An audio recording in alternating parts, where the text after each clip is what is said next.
അസ്സലാമു അലൈക്കും വറഹ്മത്തുള്ളാഹി വബറകാത്ത്. ബിസ്മില്ലാഹിർ റഹ്മാനിർ റഹീം. അൽഹംദുലില്ലാഹ് സ്വലാത്തു വസ്സലാമു അലാ റസൂലില്ലാഹ്.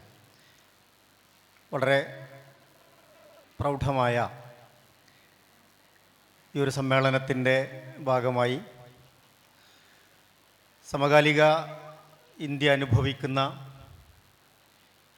വേദനകളെക്കുറിച്ചും വേവലാതികളെക്കുറിച്ചും അതിൻ്റെ പരിഹാരത്തെക്കുറിച്ചുമൊക്കെയുള്ള ഒരു സെഷനാണ് ഇവിടെ നടന്നുകൊണ്ടിരിക്കുന്നത്. ഫാഷിസം ജനാധിപത്യത്തിൻ്റെ വിപരീത ദിശയിലാണ് സഞ്ചരിച്ചു കൊണ്ടിരിക്കുന്നത് എന്ന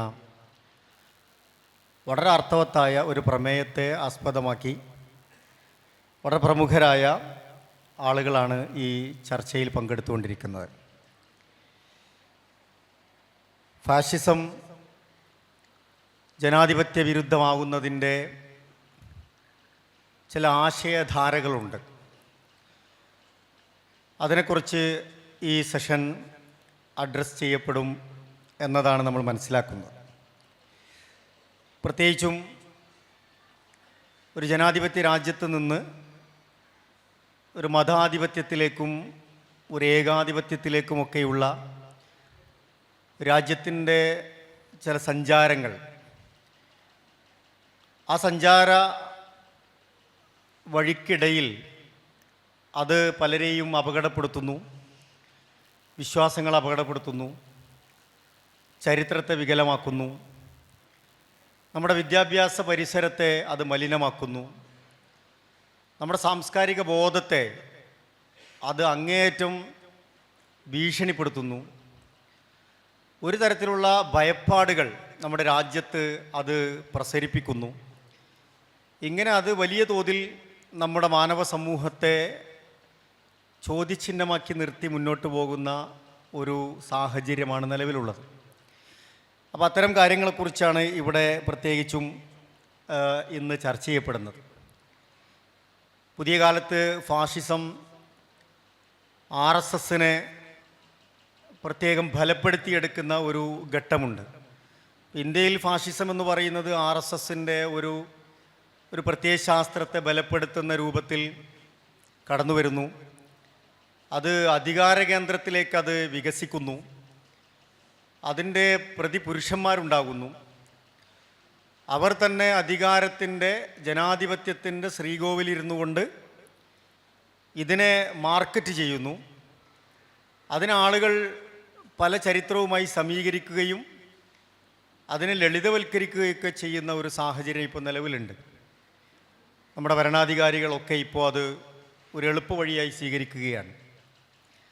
RSSനെ പ്രത്യയശാസ്ത്രമായി നിലനിർത്തിക്കൊണ്ട് തന്നെ രാഷ്ട്രീയവൽക്കരിച്ച ഒരു പാർട്ടിയായി BJP രംഗത്ത് വരുന്നു. സെക്കുലർ രംഗത്ത് ഇടപെടുന്ന ആളുകളൊക്കെ പലപ്പോഴും BJPയെ രാഷ്ട്രീയമായി സ്വീകരിക്കുകയും അവരുടെ പ്രത്യയശാസ്ത്രപരമായ നിലപാടുകളെ മറച്ചു വെക്കുകയും ചെയ്യുന്ന ഒരു പുതിയ കാലം രൂപപ്പെട്ടു വരികയാണ്. ഇവിടെ ഇന്ത്യയുടെ ഭാവി എന്താകും, ഫാഷിസത്തിൻ്റെ ഭാവി എന്താകും, ഇതാണ് നമ്മുടെ ഈ ചർച്ചയുടെ ഒരു പ്രമേയമെന്ന് പറയുന്നത്. അതിൽ ഇടപെട്ട് സംസാരിക്കാനുള്ള പ്രധാനപ്പെട്ട നമ്മുടെ 3 പാനലിസ്റ്റുകൾ ഇവിടെ എത്തിച്ചേർന്നിട്ടുണ്ട്. ഡോക്ടർ സരീൻ ഏതാനും സമയം കൊണ്ട് നമ്മുടെ ഈ പ്രോഗ്രാമിലേക്ക് ജോയിൻ ചെയ്യും. PK നവാസ് വിദ്യാർത്ഥി പ്രസ്ഥാന രംഗത്ത് ഒക്കെ അക്കാദമിക തലത്തിലൊക്കെ ഇവിടെ ഈ വിഷയങ്ങളുമായി ഇടപെടാൻ പറ്റിയ നല്ലൊരു പാനലാണ്. അതുപോലെ തന്നെ doctor Zulfikar Ali sir media രംഗത്തും അതുപോലെ തന്നെ മെഡിക്കൽ രംഗത്തും പ്രാസ്ഥാനിക രംഗത്തുമൊക്കെ ഇടപെട്ടുകൊണ്ടിരിക്കുന്ന വ്യക്തിത്വമാണ്. നമ്മുടെ ഇന്നത്തെ ഈ പാനലിലെ ശ്രദ്ധേയമായ മുഖം ഡോക്ടർ സരീൻ ഇവിടെ എത്തിച്ചേർന്നിട്ടുണ്ട്. അദ്ദേഹം മെഡിക്കൽ വിദ്യാഭ്യാസം പൂർത്തിയാക്കി പിന്നീട് സിവിൽ സർവീസ് രംഗത്ത് അദ്ദേഹത്തിൻ്റെ പ്രതിഭ തെളിയിച്ചു. സജീവമായ രാഷ്ട്രീയത്തിൽ പ്രത്യേകിച്ച് കോൺഗ്രസിൻ്റെ മീഡിയ വിങ്ങൊക്കെ കൈകാര്യം ചെയ്തുകൊണ്ടിരിക്കുകയാണ്. അദ്ദേഹവും ഇതിൻ്റെ ചർച്ചയിൽ പ്രധാന പങ്കാളിത്തം നിർവഹിക്കും. ഞാൻ വളരെ ദീർഘിപ്പിച്ച് ഇടപെടുന്നില്ല, ഇതിനൊരു ആമുഖം നൽകിയെന്ന് മാത്രം. നമ്മുടെ ഈ ഫാഷിസം ജനാധിപത്യത്തിൻ്റെ വിപരീത ദിശയിലാണ് എന്നൊരു ടൈറ്റിലിനെ അഡ്രസ്സ് ചെയ്ത് ഒരു 5 മിനിറ്റ് നമ്മുടെ പാനലിസ്റ്റുകൾ സംസാരിക്കും. അതിനുശേഷം അതിലെ ചർച്ചകളിലേക്ക് നമ്മൾ മുന്നോട്ട് പോകാമെന്നാണ് കരുതുന്നത്. എനിക്ക് തോന്നുന്നു നമ്മുടെ പി.കെ. നവാസിൽ നിന്നോ അല്ലെങ്കിൽ ഡോക്ടറെ അടുത്ത് നിന്നോ തുടങ്ങാം. ശരീരന് കുറച്ചൊരു സമയം വേണമെന്ന് പറഞ്ഞു. അപ്പോൾ നവാസ് തുടങ്ങി വെക്കും.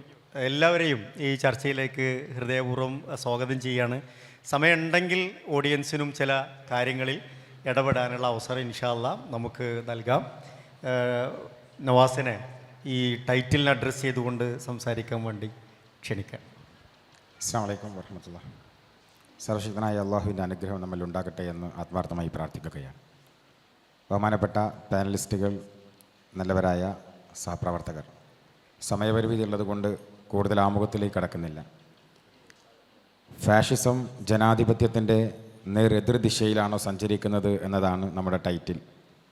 ഇതിനകത്ത് വർത്തമാനകാല ഇന്ത്യയാണ് നമുക്ക് ചർച്ചയ്ക്ക് കൊണ്ടുവരാനുള്ളത്. യഥാർത്ഥത്തിൽ ജനാധിപത്യം ഫാഷിസത്തിൻ്റെ എതിർ ദിശയിലാണോ സഞ്ചരിക്കുന്നതെന്ന് ചോദിച്ചാൽ പരസ്പരം കണ്ടുമുട്ടാൻ കഴിയാത്ത അത്രയും അകലത്തിലാണ് ഫാഷിസവും ജനാധിപത്യവും ഉള്ളത് എന്ന് ആമുഖമായി നമുക്ക് സൂചിപ്പിക്കേണ്ടി വരും. ജനാധിപത്യം എന്ന് പറയുന്ന ഒരു സങ്കല്പത്തെക്കുറിച്ച് ലോകത്തിനൊരു ചിത്രം നൽകിയത് റൂസോയാണ്. അത് നൽകുന്ന സമയത്ത് അദ്ദേഹം പറഞ്ഞൊരു കാര്യം ഏറെ പ്രസക്തമാണ്. അദ്ദേഹം പറഞ്ഞത് ജനാധിപത്യം ഒരു സമ്പൂർണ്ണമായ വിജയകരമായ ഭരണ പദ്ധതിയായി ഞങ്ങൾക്ക് തോന്നുന്നില്ല എന്നാണ് അദ്ദേഹം തന്നെ പറഞ്ഞത്. എന്ന് വെച്ചാൽ ഇന്ന് നമ്മൾ സവിശേഷമാണ് എന്ന് പറയുന്ന ഈ ജനാധിപത്യം അത് പരിപൂർണമായി വിജയകരമായ ഒരു ഭരണരീതി അല്ല എന്ന് അതിനെക്കുറിച്ചുള്ള ചിന്തകൾ മുന്നോട്ട് വെച്ച റൂസോ ഉൾപ്പെടെയുള്ള ആളുകൾ തന്നെ പറയുകയാണ്. അത് ഇന്ത്യയിലേക്ക് വരുമ്പോൾ ഇന്ത്യയുടെ ജനാധിപത്യത്തെ ഏറ്റവും അടിത്തറയായി നിൽക്കുന്നത് രാജ്യത്തിൻ്റെ ഭരണഘടനയാണ്. ആ ഭരണഘടന നിർമ്മിക്കപ്പെട്ടിട്ടുള്ള ഭരണഘടനാ നിർമ്മാണ സഭയിൽ അതിന് നേതൃത്വം കൊടുത്തിട്ടുള്ള ഡോക്ടർ B.R. അംബേദ്കർ തന്നെ പറയുന്നത് ഇന്ത്യ ലോകത്ത് തന്നെ എഴുതപ്പെട്ട ഏറ്റവും പ്രഗത്ഭമായ ഭരണഘടനയാണ്. പക്ഷേ ഈ ഭരണഘടന ഉപയോഗിക്കാൻ കഴിയാത്ത അല്ലെങ്കിൽ മോശമായ ഒരാൾ ഈ ഭരണഘടനയെ ഉപയോഗിക്കുന്നൊരു കാലം വന്നാൽ അത് ഏറ്റവും അപകടകരമായ കാലമാകും എന്ന് അംബേദ്കർ പറയാണ്. എന്ന് വെച്ചാൽ ജനാധിപത്യം എന്ന് പറയുന്നത് വിജയകരമാകുന്ന സമ്പൂർണ്ണമായ വിജയകരമായ ഒരു പദ്ധതിയല്ല, ഒരു ഭരണ രീതിയല്ല. അത് ലഭ്യമാകുന്നതിൽ വെച്ച് ഏറ്റവും മികച്ച ഒരു രീതി മാത്രമാണ് എന്ന് റൂസോ പറഞ്ഞു വെക്കുന്നിടത്തും ഇന്ത്യയിലേക്ക് വരുമ്പോൾ ഇന്ത്യൻ ജനാധിപത്യത്തെക്കുറിച്ച് നമ്മൾ സംസാരിക്കുമ്പോൾ നമ്മൾ ഉയർത്തി കാണിക്കുന്ന ഭരണഘടന അത് ഒരു മോശം ഭരണാധികാരി കൈകാര്യം ചെയ്യാൻ തുടങ്ങിയാൽ ഏറ്റവും അപകടകരമായ ഒന്നാകും എന്ന് പറയുന്ന അംബേദ്കറിൻ്റെ കോട്ടും ചേർത്ത് വെക്കുമ്പോൾ ഇന്ത്യ നമുക്ക് വായിച്ചെടുക്കാൻ വേണ്ടി കഴിയും. ഇന്ത്യ എന്ന് പറയുന്ന എൻ്റെയും നിങ്ങളുടെയും രാജ്യം ഇന്ന് അനുഭവിക്കുന്ന പ്രധാനപ്പെട്ട പ്രശ്നങ്ങളെന്ന് പറയുന്നത് 38-37% മാത്രം വോട്ട് വാങ്ങി അംബേദ്കർ പറഞ്ഞ മോശമായ ഒരു സംഘം ആളുകൾ ഈ രാജ്യത്തിൻ്റെ ഭരണഘടന ഉപയോഗിച്ച് ഭരിക്കാൻ തുടങ്ങിയപ്പോഴാണ് ജനാധിപത്യം ഏറ്റവും പ്രതികൂലമായ അല്ലെങ്കിൽ ജനാധിപത്യത്തെ ഏറ്റവും അപകടകരമായ രീതിയിൽ ഉപയോഗിക്കാൻ ഈ ഭരണാധികാരികൾക്ക് സാധ്യമാകുന്നത് എന്നത് ഏറെ പ്രസക്തമായ ഒന്നാണ്. അങ്ങനെയൊക്കെ നിൽക്കുമ്പോഴും രാജ്യത്ത് ജനാധിപത്യ പ്രക്രിയക്കകത്ത് നിന്നുകൊണ്ട് തന്നെ ഫാസിസ്റ്റ് സമീപനങ്ങൾ സ്വീകരിക്കാൻ ഈ ഭരണകൂടത്തിന് സാധ്യമാകുന്ന അതേ ഘട്ടത്തിൽ തന്നെ എന്താണ് പ്രതിവിധി എന്നൊരു ചോദ്യമുണ്ട്. എന്താണ് പ്രതിവിധി? 2 പ്രതിവിധികൾ മാത്രമാണ് നമുക്ക് മുമ്പിൽ ഉള്ളത് എന്നാണ് എൻ്റെ വിശ്വാസം. എൻ്റെ അഭിപ്രായം ഞാൻ പങ്കുവെക്കുകയാണ്. ആ 2 പ്രതിവിധികളെന്ന് പറയുന്നത്, ഒന്ന്, സമൂഹമെന്ന് പറയുന്ന ഒരു വലിയ ജനക്കൂട്ടമുണ്ട്. ആ ജനക്കൂട്ടത്തോട് ആരോഗ്യകരമായ സംവാദം സാധ്യമാവുക എന്നതാണ്. രണ്ടാമത്തെ ഒന്ന്, നിയമപരമായ ജുഡീഷ്യറിയുടെ ലെജിസ്ലേഷൻ്റെ ഒരു സ്ട്രക്ചറുണ്ട് ഇന്ത്യയിൽ. ആ സ്ട്രക്ചറിനകത്ത് കൃത്യമായൊരു ഇടപെടൽ സാധ്യമാവുക എന്നതുമാണ് 2 പരിഹാരങ്ങൾ എന്നാണ് വ്യക്തിപരമായി എനിക്ക് തോന്നിയിട്ടുള്ളത്.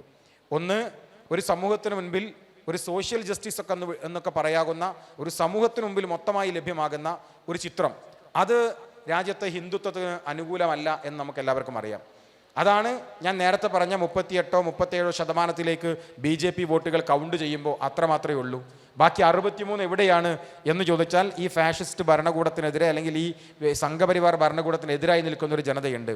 ആ ജനതയോട് അഡ്രസ്സ് ചെയ്യാനും ഈ അപകടകാരികളായിട്ടുള്ള ഈ ഭരണകൂടത്തിനെ ദുരുപയോഗം ചെയ്തുകൊണ്ടിരിക്കുന്ന ഈ സംഘത്തിനെതിരെ അവരെ യോജിപ്പിച്ച് നിർത്താനും അവരെ യോജിപ്പിച്ച് നിർത്തിക്കൊണ്ട് ഇന്ത്യൻ ജനാധിപത്യത്തെ പുഷ്പിപ്പിക്കാനുള്ള ഒരു ഇടപെടൽ സാധ്യമാകണമെങ്കിൽ ആ ജനതയോട് സംവദിക്കാൻ നമുക്ക് സാധ്യമാകണം.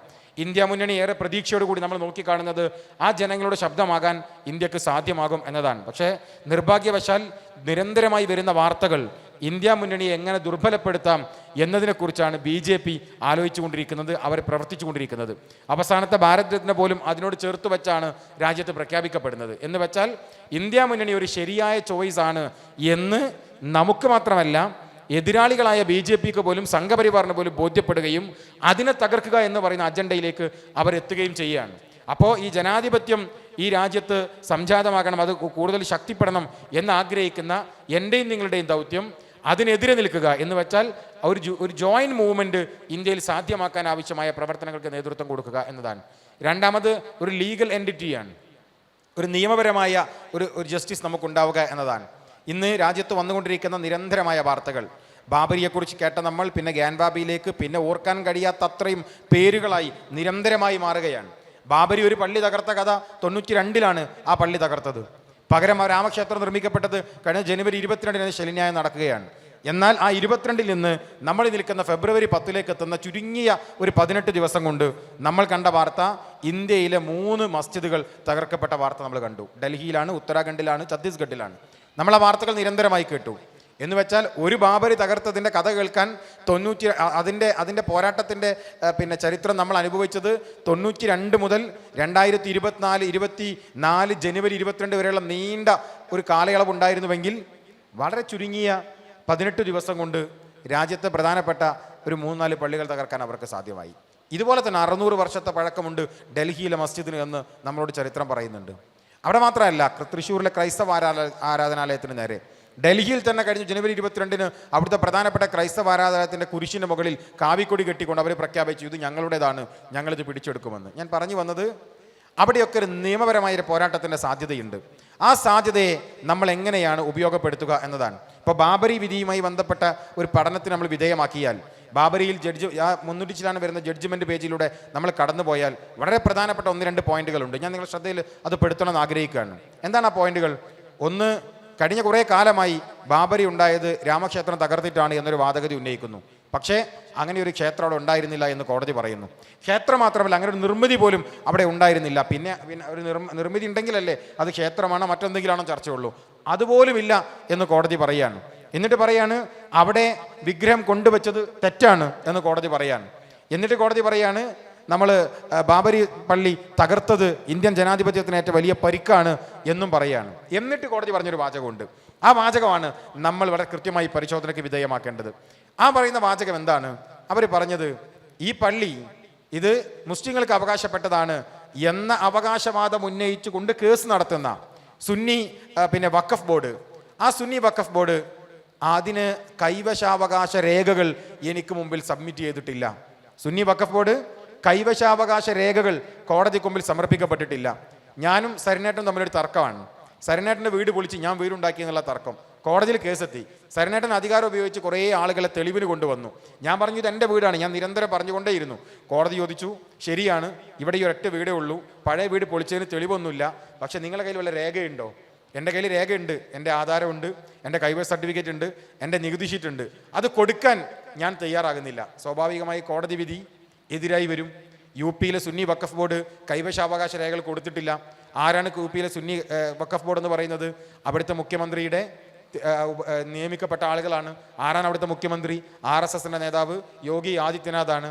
അപ്പോൾ ഞാൻ പറയുന്നത് നിരാശപ്പെടാനല്ല, രണ്ടാമത്തെ ഒരു ഘട്ടം എന്ന നിയമ പോരാട്ടമാണ്. ആ നിയമ പോരാട്ടത്തിൻ്റെ മേഖലകളിൽ കൃത്യമായി ഇടപെടലുകൾ സാധ്യമാവുക എന്നതാണ്. അപ്പോൾ ഒന്ന്, സമൂഹം എന്ന രീതിയിൽ ഒരു സമൂഹത്തിന് മുൻപിൽ കൃത്യമായി രാഷ്ട്രീയം സംസാരിച്ച് സംവദിച്ച് ആ സമൂഹത്തെ ബോധ്യപ്പെടുത്തുമ്പോൾ തന്നെ നിയമപരമായ ജുഡീഷ്യറിക്കകത്തുള്ള ലെജിസ്ലേഷനകത്തുള്ള ഒരു പോരാട്ടവും സാധ്യമാകണം. ഇത് രണ്ടും സാധ്യമാകുമ്പോഴാണ് യഥാർത്ഥത്തിൽ നമ്മൾ നേരത്തെ പറഞ്ഞതുപോലെ ഫാഷിസത്തിൻ്റെ ഒരു പിടിച്ചമർത്തലിൽ നിന്ന് ഈ രാജ്യത്തെയും ഈ രാജ്യത്തിൻ്റെ സമൂഹത്തെയും രക്ഷപ്പെടുത്താൻ സാധ്യമാവുക എന്നൊരു അഭിപ്രായം ഞാൻ മുന്നോട്ട് വെക്കുകയാണ്. അതോടൊപ്പം മറ്റൊരു കാര്യം കൂടി ചേർത്ത് വെക്കാൻ, ഞാൻ അതുകൂടി പറഞ്ഞ് അവസാനിപ്പിക്കുകയാണ്. മറ്റൊരു കാര്യം കൂടി ചേർത്ത് വെക്കാനുള്ളത്, നമ്മൾ ഏറെ ഗൗരവത്തിൽ ശ്രദ്ധിക്കേണ്ട ഒരു കാര്യം, നമ്മുടെ പ്രതിപക്ഷത്തിൻ്റെ, നമ്മളാണല്ലോ പ്രതിപക്ഷം, ഈ ഭരണകൂടത്തിനെതിരെ തിരിഞ്ഞു നിൽക്കുന്നവരൊക്കെ പ്രതിപക്ഷമാണ്. രാഷ്ട്രീയ പാർട്ടികൾ എന്ന രീതിയിലല്ല, ജനത എന്ന രീതിയിൽ തന്നെ എടുത്താൽ പ്രതിപക്ഷത്തിൻ്റെ അജണ്ട ഈ പറയുന്ന ഭരണപക്ഷം നിയന്ത്രിക്കുന്നു, അവർ തീരുമാനിക്കുന്നു, അവരുടെ ചൂണ്ടയിലാണ് നമ്മുടെ അജണ്ട ഉള്ളതെന്നൊരു പ്രശ്നമുണ്ട്. രാമക്ഷേത്രത്തിൻ്റെ ശിലാന്യായം ജനുവരി 22-ന് നടക്കുമ്പോൾ, അത് മോഡി തന്നെ നിർവഹിക്കുമ്പോൾ, അത് നമ്മൾ ചർച്ച ചെയ്യണമെന്നത് BJPയുടെ അജണ്ടയാണ്. നമ്മുടെ മുഴുവൻ ചർച്ച അതാണ്. അങ്ങനെ നമ്മളത് ചർച്ച ചെയ്യുമ്പോഴാണ് അപ്പുറത്തെ ഒരു ഭൂരിപക്ഷ സമൂഹത്തിന് വോട്ട് വാങ്ങി ഞങ്ങൾക്ക് അധികാരത്തിൽ വരാൻ പറ്റുമെന്ന അവർ നിശ്ചയിക്കപ്പെട്ട അജണ്ടയാണ് നമ്മൾ ഇന്ന് ചർച്ച ചെയ്തുകൊണ്ടിരിക്കുന്നത്. നിർഭാഗ്യവശാൽ നോക്കൂ, രാജ്യത്ത് പശുകൊലപാതകങ്ങൾ നടക്കുമ്പോൾ ഇവിടുത്തെ പ്രതിപക്ഷം പശുകൊലപാതകം ചർച്ച ചെയ്യണമെന്നത് BJPയുടെ താല്പര്യമാണ്. അതിലേക്ക് മാത്രം നമ്മുടെ ചർച്ച പോകണം, എന്നാലേ അപ്പുറത്തൊരു ഏകീകരണം ഉണ്ടാക്കാൻ അവർക്ക് സാധ്യമാകൂ എന്നതാണ്. NRC CAA ഉണ്ടാക്കുമ്പോൾ അതിന് അജണ്ടകൾ നിശ്ചയിക്കപ്പെട്ട BJPയുടെ താല്പര്യം എന്ന് പറയുന്നത് അതിലാകുലതയായിക്കൊണ്ട് ഒരു ജനത നിരന്തരമായി അതിൻ്റെ പിറകിൽ തന്നെ പോകണം എന്നതാണ്. അങ്ങനെ പോകുമ്പോഴേ അവർക്ക് അവരുടെ അജണ്ടകൾ നടപ്പിലാക്കാൻ വേണ്ടി കഴിയൂ. കഴിഞ്ഞ ദിവസം ഒരു മേയർ തിരഞ്ഞെടുപ്പ് രാജ്യത്ത് നടന്നു. ആ മേയർ തിരഞ്ഞെടുപ്പിൽ പരസ്യമായി CCTV ക്യാമറയിൽ കാണുന്നുണ്ട്, പരസ്യമായി തിരഞ്ഞെടുപ്പ് അട്ടിമറിക്കുന്നു. അത് ഇന്ത്യ ചർച്ച ചെയ്യപ്പെട്ടു പോകരുത്. നമ്മൾ ബാബറിയിൽ നിൽക്കണം, നമ്മൾ NRCയിൽ നിൽക്കണം, നമ്മൾ പശുകൊലപാതകത്തിൽ നിൽക്കണം, നമ്മൾ അവർ നിശ്ചയിക്കപ്പെട്ട അജണ്ടക്കകത്തെ രാജ്യത്തെ പ്രതിപക്ഷം നിൽക്കാവൂ. അതിലേക്ക് ചർച്ച പോകരുത്. Paytm എന്ന് പറയുന്ന ഒരു ആപ്പ് ഉണ്ടായിരുന്നു. നമുക്കറിയാം Paytm ആപ്പുമായി ബന്ധപ്പെട്ട് വലിയൊരു വ്യവഹാരം, ലീഗൽ ഫൈറ്റ് നടന്നുകൊണ്ടിരിക്കുകയാണ്. കൊറോണ സമയത്ത്, കോവിഡ് സമയത്ത് രാജ്യത്തെ എല്ലാ പത്രങ്ങളിലും നരേന്ദ്രമോദിയുടെ ഫുൾ സൈസ് ഫോട്ടോ കൊടുത്ത് ആദ്യ പേജിൽ Paytmന്റെ പരസ്യമാണ്. മണി ലോണ്ടറിംഗ് ആക്ടുമായി ബന്ധപ്പെട്ട് Paytmനെ പ്രതിസ്ഥാനത്ത് നിർത്തി വലിയ നിയമവ്യവഹാരങ്ങൾ രാജ്യത്ത് നടന്നുകൊണ്ടിരിക്കുകയാണ്. അത് നമ്മൾ ചർച്ച ചെയ്യാൻ പാടില്ല. അതിലേക്ക് നമ്മുടെ ചർച്ച പോകരുത് എന്നാണ് ഇവരുടെ അഭിപ്രായം. പെഗാസസുമായി ബന്ധപ്പെട്ട് വലിയ ചർച്ചയുണ്ട്. പ്രതിപക്ഷ നേതാക്കന്മാരുടെ, മാധ്യമ പ്രവർത്തകരുടെ ഫോൺ കോളുകൾ ചോർത്തുന്നു, അവരുടെ ഇൻ്റർനെറ്റുകൾ ചോർത്തുന്നു, അവരുടെ ചാറ്റുകൾ ചോർത്തുന്നു എന്ന് പറഞ്ഞ വലിയ ചർച്ച നടക്കുകയാണ്. അതിലേക്ക് പ്രതിപക്ഷ സംഘടനകളോ നമ്മളോ പോകരുത്. നമ്മളിങ്ങനെ ഈ പറയുന്ന അജണ്ടകളിൽ ഇങ്ങനെ കെട്ടിയിടണം. തിരഞ്ഞെടുപ്പ് വരെ നമ്മൾ ഗ്യാൻ വാബി മാത്രം ചർച്ച ചെയ്യണം, നമ്മൾ ബാബരി മാത്രം ചർച്ച ചെയ്യണം, നമ്മൾ പശുകൊലപാതകം മാത്രം ചർച്ച ചെയ്യണം, നമ്മൾ NRCയും CAA മാത്രം ചർച്ച ചെയ്യണം. അത്തരം ചർച്ചകളിൽ മാത്രം പ്രതിപക്ഷത്തെ കെട്ടിയിട്ടാൽ അവർക്ക് അവരുടെ അജണ്ട വിജയിച്ചു. ഇപ്പുറത്ത് അവർ ചെയ്തു കൂട്ടിയ അനീതിയെക്കുറിച്ച് ഒന്നും സംസാരിക്കാൻ സമൂഹത്തിൽ മറ്റാരും ഉണ്ടാകരുത് എന്ന രൂപത്തിലാണ് അവർ മുന്നോട്ട് പോകുന്നത്. അതാണ് രാജ്യത്തെ ഏക പട്ടികജാതി പട്ടികവർഗക്കാരനായ ഒരു മുഖ്യമന്ത്രി. ആ മുഖ്യമന്ത്രിയെ പോലും കള്ളക്കേസിൽ ജയിലറയിലേക്ക് കൊണ്ടുപോവാൻ. അത് കണ്ട് ഭയപ്പെട്ടുകൊണ്ട് ആളുകൾ നിരന്തരമായി BJP ക്യാമ്പിലേക്ക് ഓടിപ്പോവാൻ. ഞാൻ വളരെ കൃത്യമായി പറയുന്നു, ഈ സാമൂഹികമായ ഒരു പൊതുബോധ സൃഷ്ടിക്കും നിയമപരമായ ഒരു പോരാട്ടത്തിനും ഒക്കെ സാധ്യമാകാൻ ഒരു ഉത്തരമാണ് അത് ജനാധിപത്യ പ്രക്രിയയിലൂടെ ഈ ഭരണകൂടത്തിനെതിരെ പ്രതിരോധിക്കുക എന്നതാണ്. അതിന് ഇന്ത്യയിൽ നമ്മൾ കണ്ടെത്തിയ ഉത്തരമാണ് ഇന്ത്യ മുന്നണി എന്ന് പറയുന്നത്. അതുകൊണ്ടാണ് പ്രതിപക്ഷത്തിൻ്റെ ഒരായുധത്തിൻ്റെ മുകളിലും കൊത്താതിരിക്കുന്ന BJP ഇന്ത്യ മുന്നണിയെ പിളർത്തുക എന്ന അജണ്ടയിൽ മാത്രം കോൺസെൻട്രേറ്റ് ചെയ്തിരിക്കുന്നത്. ആ രാഷ്ട്രീയമായി ശക്തിപ്പെടുത്തിക്കൊണ്ട് ഈ അകലം ഉണ്ടോ എന്ന ചോദ്യത്തിന് അകലമില്ലെന്ന് മാത്രമല്ല, കാണാൻ കഴിയാത്ത അത്രയും ദൂരത്താണ് ഫാഷിസവും ജനാധിപത്യവും നിൽക്കുന്നത് എന്ന് വർത്തമാനകാല ഇന്ത്യയിൽ ഈ വഴികളിലൂടെ കടന്നു പോകുമ്പോൾ നമുക്ക് ബോധ്യപ്പെടും എന്ന് മാത്രം പങ്കുവെച്ചുകൊണ്ട് അവസാനിപ്പിക്കുന്നു. വളരെ ശ്രദ്ധേയമായ നിരീക്ഷണമാണ് PK നവാസ് നമുക്ക് മുമ്പിൽ വെച്ചിട്ടുള്ളത്. ഈ ഫാഷിസം സഞ്ചരിക്കുന്നത് ജനാധിപത്യത്തിൻ്റെ നേർവിപരീത ദിശയിലാണ് എന്ന ഒരു ടൈറ്റിലിനെ അഡ്രസ്സ് ചെയ്യുമ്പോൾ ഒരു സാമൂഹ്യ സംവാദത്തിൻ്റെ പ്രസക്തി അദ്ദേഹം മുന്നോട്ട് വെക്കുന്നുണ്ട്. അതുപോലെ തന്നെ നിയമപരമായ ഒരു സാധ്യതയെക്കുറിച്ച് അദ്ദേഹം മുന്നോട്ട് വെക്കുന്നുണ്ട്. അതുപോലെ പ്രതിപക്ഷത്തിൻ്റെ അജണ്ടകളെക്കുറിച്ചുള്ള ചില ആകുലതകളുമാണ് അദ്ദേഹം പങ്കുവച്ചത്. അതിൻ്റെ ഒരു ക്ലാരിഫിക്കേഷൻ നമുക്ക് അദ്ദേഹത്തോട് ചോദിക്കേണ്ടതുണ്ട്. ഡോക്ടർ സുൽഫിക്കർ സാറിനെ അദ്ദേഹത്തെ ഒരു 5 മിനിറ്റ് ഇതിൻ്റെ ഒരു സംസാരത്തിന് വേണ്ടി ക്ഷണിക്കാൻ. അസ്സലാമു അലൈക്കും വറഹ്മത്തുള്ളാഹി. ഏറെ അഭിമാനമുണ്ട് ഇത്തരം ഒരു ചർച്ചയിൽ പങ്കെടുക്കുന്നത്. ഏതാണ്ട് 30 വർഷങ്ങൾക്ക് മുമ്പ് വർഗീയത വളർത്തുന്ന ചരിത്ര പാഠങ്ങളെക്കുറിച്ചുള്ള MSMൻ്റെ ഒരു സംസ്ഥാന ക്യാമ്പയിൻ്റെ ഭാഗമായി ഇതേ ജാമ്യയിൽ വന്ന് ഏതാണ്ട് ഇതേ ടോപ്പിക്ക് ചർച്ച ചെയ്യാൻ അവസരം ലഭിച്ച ഒരു പഴയ ഒരു MSMകാരൻ എന്ന നിലയ്ക്ക് കഴിഞ്ഞ 30 വർഷത്തിനിടയ്ക്ക് ഈ സംഘപരിവാർ ഫാസിസം എത്രത്തോളം ഭീകരാവസ്ഥയിലായിരുന്നു എന്ന് അതിൻ്റെ വളർച്ചയിൽ അല്ലെങ്കിൽ അതുണ്ടാക്കിയ പ്രതികരണങ്ങളിലൂടെ മനസ്സിലാക്കാൻ സാധിച്ചൊരു വ്യക്തിയാണ് ഞാൻ. അന്ന് ഔറംഗസീബിനെ വർഗീയവാദിയാക്കി മാറ്റുകയും ഇവിടെ ഉണ്ടായിരുന്ന വിദ്യാഭ്യാസ സംവിധാനങ്ങളിൽ മുഗൾ ഭരണാധികാരികൾ ചെയ്തതെല്ലാം മുസ്ലിം പ്രീണനമായിരുന്നു എന്നും ഹിന്ദു ക്ഷേത്രങ്ങൾ തകർത്തവരായിരുന്നു എന്നൊക്കെയുള്ള ഒരു അജണ്ട. അന്ന് മനസ്സിലാക്കേണ്ടത് അന്ന് ഇന്ത്യ ഭരിച്ചിരുന്നത് BJP ആയിരുന്നില്ല എന്നാണ്. അപ്പോഴാണ് ഇതിൻ്റെ ഏറ്റവും ഗൗരവമായ ഒരു അവസ്ഥ, ഒരു നൂറ്റാണ്ട് കാലമായി നാഗ്പൂർ കേന്ദ്രീകരിച്ചുകൊണ്ട് നടക്കുന്ന വളരെ കൃത്യമായ പ്ലാനിങ്ങിൻ്റെ ഫലങ്ങളാണ് അല്ലെങ്കിൽ അതിൻ്റെ റിസൾട്ടുകളാണ് ഇപ്പോൾ ഇന്ത്യ അനുഭവിച്ചു കൊണ്ടിരിക്കുന്നത്. ഇതിൻ്റെ വ്യാപ്തി അറിയണമെങ്കിൽ മറ്റു സംഘടനകൾ പരിശോധിച്ചാൽ അതിൻ്റെ ദേശീയ നേതാവ് ആരാണ്, അതിൻ്റെ ദേശീയ സമിതി അംഗങ്ങൾ PB അംഗങ്ങൾ ആരാണ് എന്നുള്ള തുടങ്ങിയ ചർച്ചകൾ RSSനെ സംബന്ധിച്ചിടത്തോളം, സംഘപരിവാറിനെ സംബന്ധിച്ചിടത്തോളം അപ്രസക്തമാകുന്ന അവസ്ഥയിലാണ്. കഴിഞ്ഞ ദിവസം പാലക്കാടിനടുത്ത് ഒരു തട്ടിപ്പ് കേസിൽ കോടികൾ തട്ടിപ്പ് നടത്തിയ ഒരു വ്യക്തി, അദ്ദേഹം ദേശീയ തലത്തിൽ തന്നെയുള്ള സംഘപരിവാർ ശക്തികളുടെ മൂന്നാമനോ നാലാമനോ ആണ് എന്ന് കോടികൾ തട്ടിപ്പ് നടത്തിയതിന് ശേഷമാണ് അയാളുടെ ഫോട്ടോയും ഭാര്യയുടെ ഫോട്ടോയും നാം കാണുന്നത്. ഇത്രയും ഗൂഢമായിക്കൊണ്ട് നമ്മുടെയൊക്കെയും മസ്തിഷ്കത്തെ നമ്മളറിയാതെ മാറ്റിക്കൊണ്ട്, ഇവിടെ ശ്രീ നവാസ് പറഞ്ഞതുപോലെ നമ്മളറിയാതെ തന്നെ നമ്മുടെ അജണ്ടകൾ നിശ്ചയിച്ചുകൊണ്ടാണ് സംഘപരിവാർ ശക്തികൾ പ്രവർത്തിച്ചു കൊണ്ടിരിക്കുന്നത്. ഈ വിഷയത്തിൽ പഠനം നടത്തിയ എൻ്റെ ഒരു സുഹൃത്ത് പറഞ്ഞത്, മറ്റുള്ള സംഘടനകൾക്ക് പറ്റിയ ഏറ്റവും വലിയ തെറ്റ് ഹിന്ദുത്വ എന്ന പദം സംഘപരിവാറിന് കൊടുത്തു എന്നതാണ്.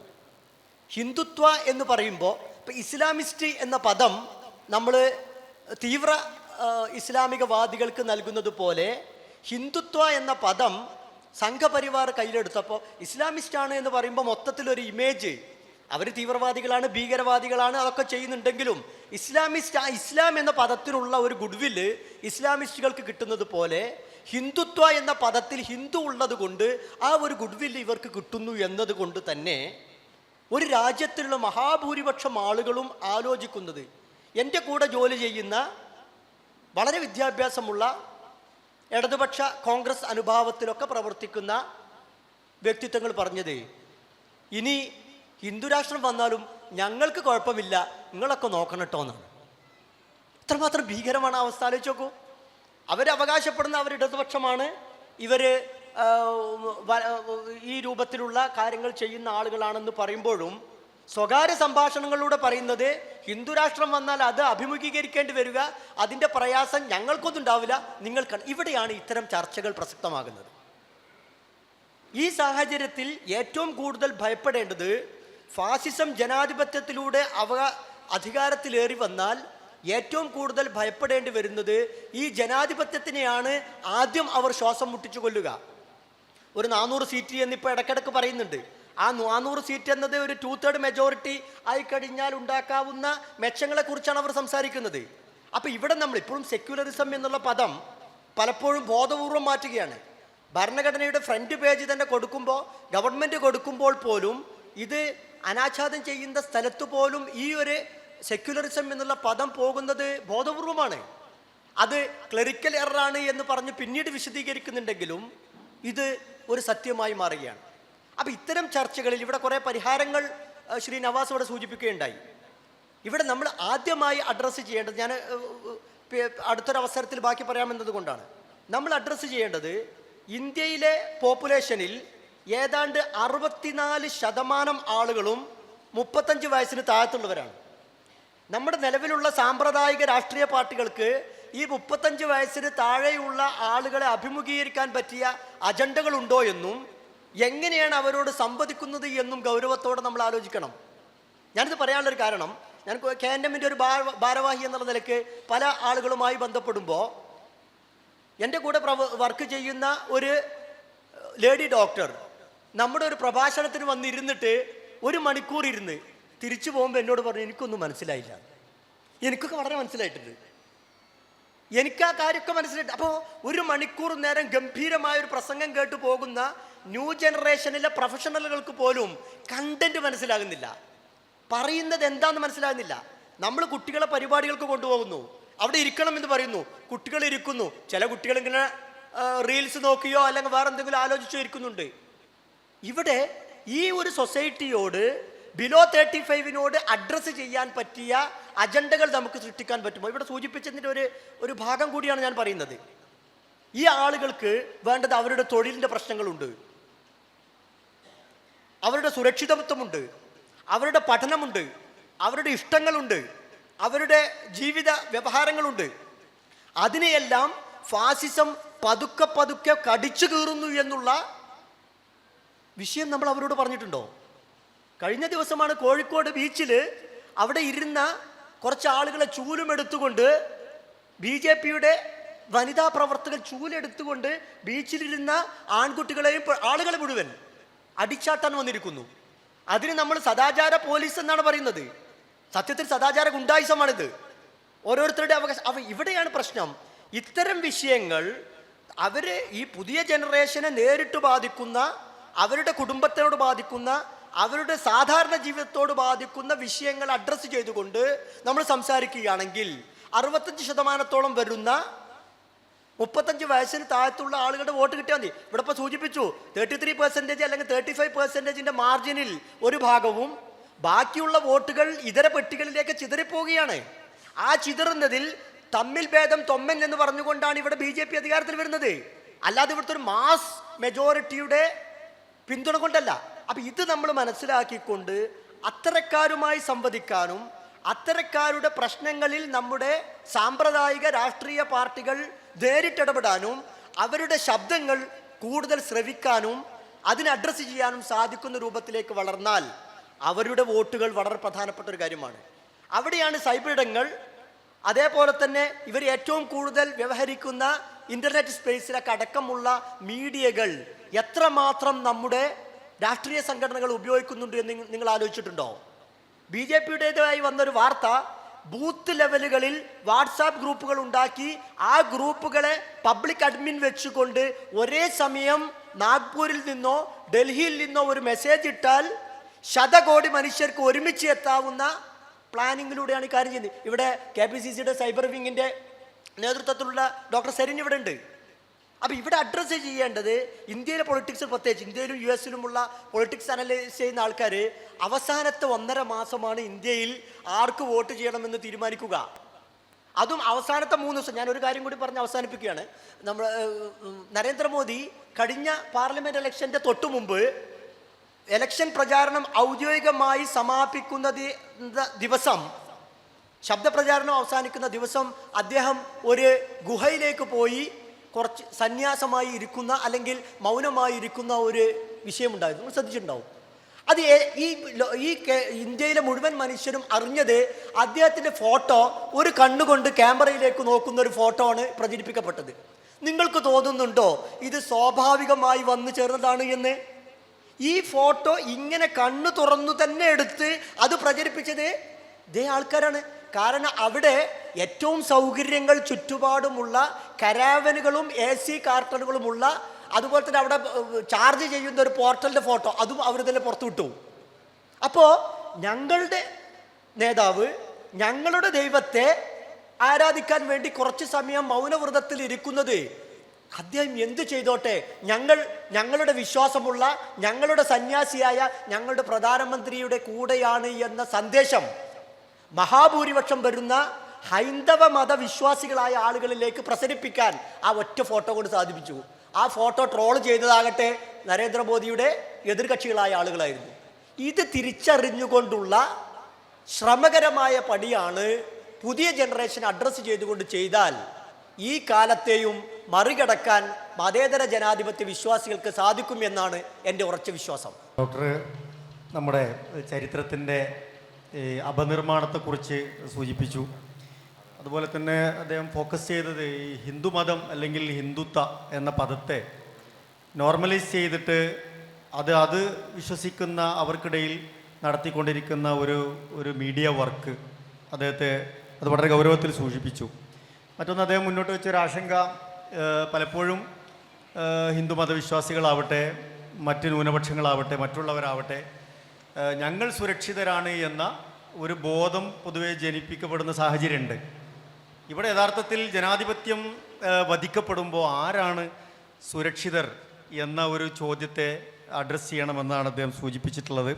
അതുപോലെ പുതിയ ജനറേഷനെ അഡ്രസ്സ് ചെയ്യാനുള്ള പ്രതിപക്ഷത്തെ ഇരിക്കുന്ന ആളുകളുടെ അജണ്ടകൾ പുനർനിർവചിക്കപ്പെടേണ്ട സാഹചര്യമുണ്ട് എന്നും സൂചിപ്പിച്ചു. അതിൻ്റെ വിശദാംശങ്ങളിലേക്ക് നമുക്ക് പിന്നീട് നടക്കാം. ഇതിൽ ശ്രദ്ധേയമായൊരു നിരീക്ഷണം നടത്താൻ പറ്റിയ ഡോക്ടർ സരീൻ നമുക്കോടൊപ്പമുണ്ട്. അദ്ദേഹം ഈ ടൈറ്റിലിനെ അഡ്രസ്സ് ചെയ്തുകൊണ്ട് 5 മിനിറ്റ് നമ്മോട് സംസാരിക്കും. ശേഷം നമ്മുടെ ചർച്ചകളിലേക്ക് നമുക്ക് പ്രവേശിക്കാം. ഞാൻ അവസാനമേ സംസാരിക്കുന്നുള്ളൂ എന്ന് പറഞ്ഞത് ഇവർ പറയുന്ന കാര്യങ്ങളിൽ നിന്ന് ഇവിടെ കൂടിയിരിക്കുന്നവരിലേക്ക് എത്തിക്കാൻ പറ്റുന്ന വേറെ ഏതെങ്കിലും വിഭവങ്ങൾ കൂടി വീണ് കിട്ടുമോ എന്നറിയാനാണ്. അപ്പോൾ അത് വെറുതെ ആയില്ല എന്ന് ഡോക്ടർ പറഞ്ഞതിൽ നിന്ന് എനിക്ക് മനസ്സിലായി. കാരണം ഡോക്ടർ സൂചിപ്പിച്ചു 1 മണിക്കൂർ ഒരു പ്രസംഗം കേട്ടിട്ട് പോയ ഡോക്ടറുടെ സുഹൃത്തിൻ്റെ അനുഭവം. അതേ അനുഭവം ഈ വേദിയിലുള്ള ഒരാൾക്ക് സംഭവിച്ചാലും അപകടമാണ്.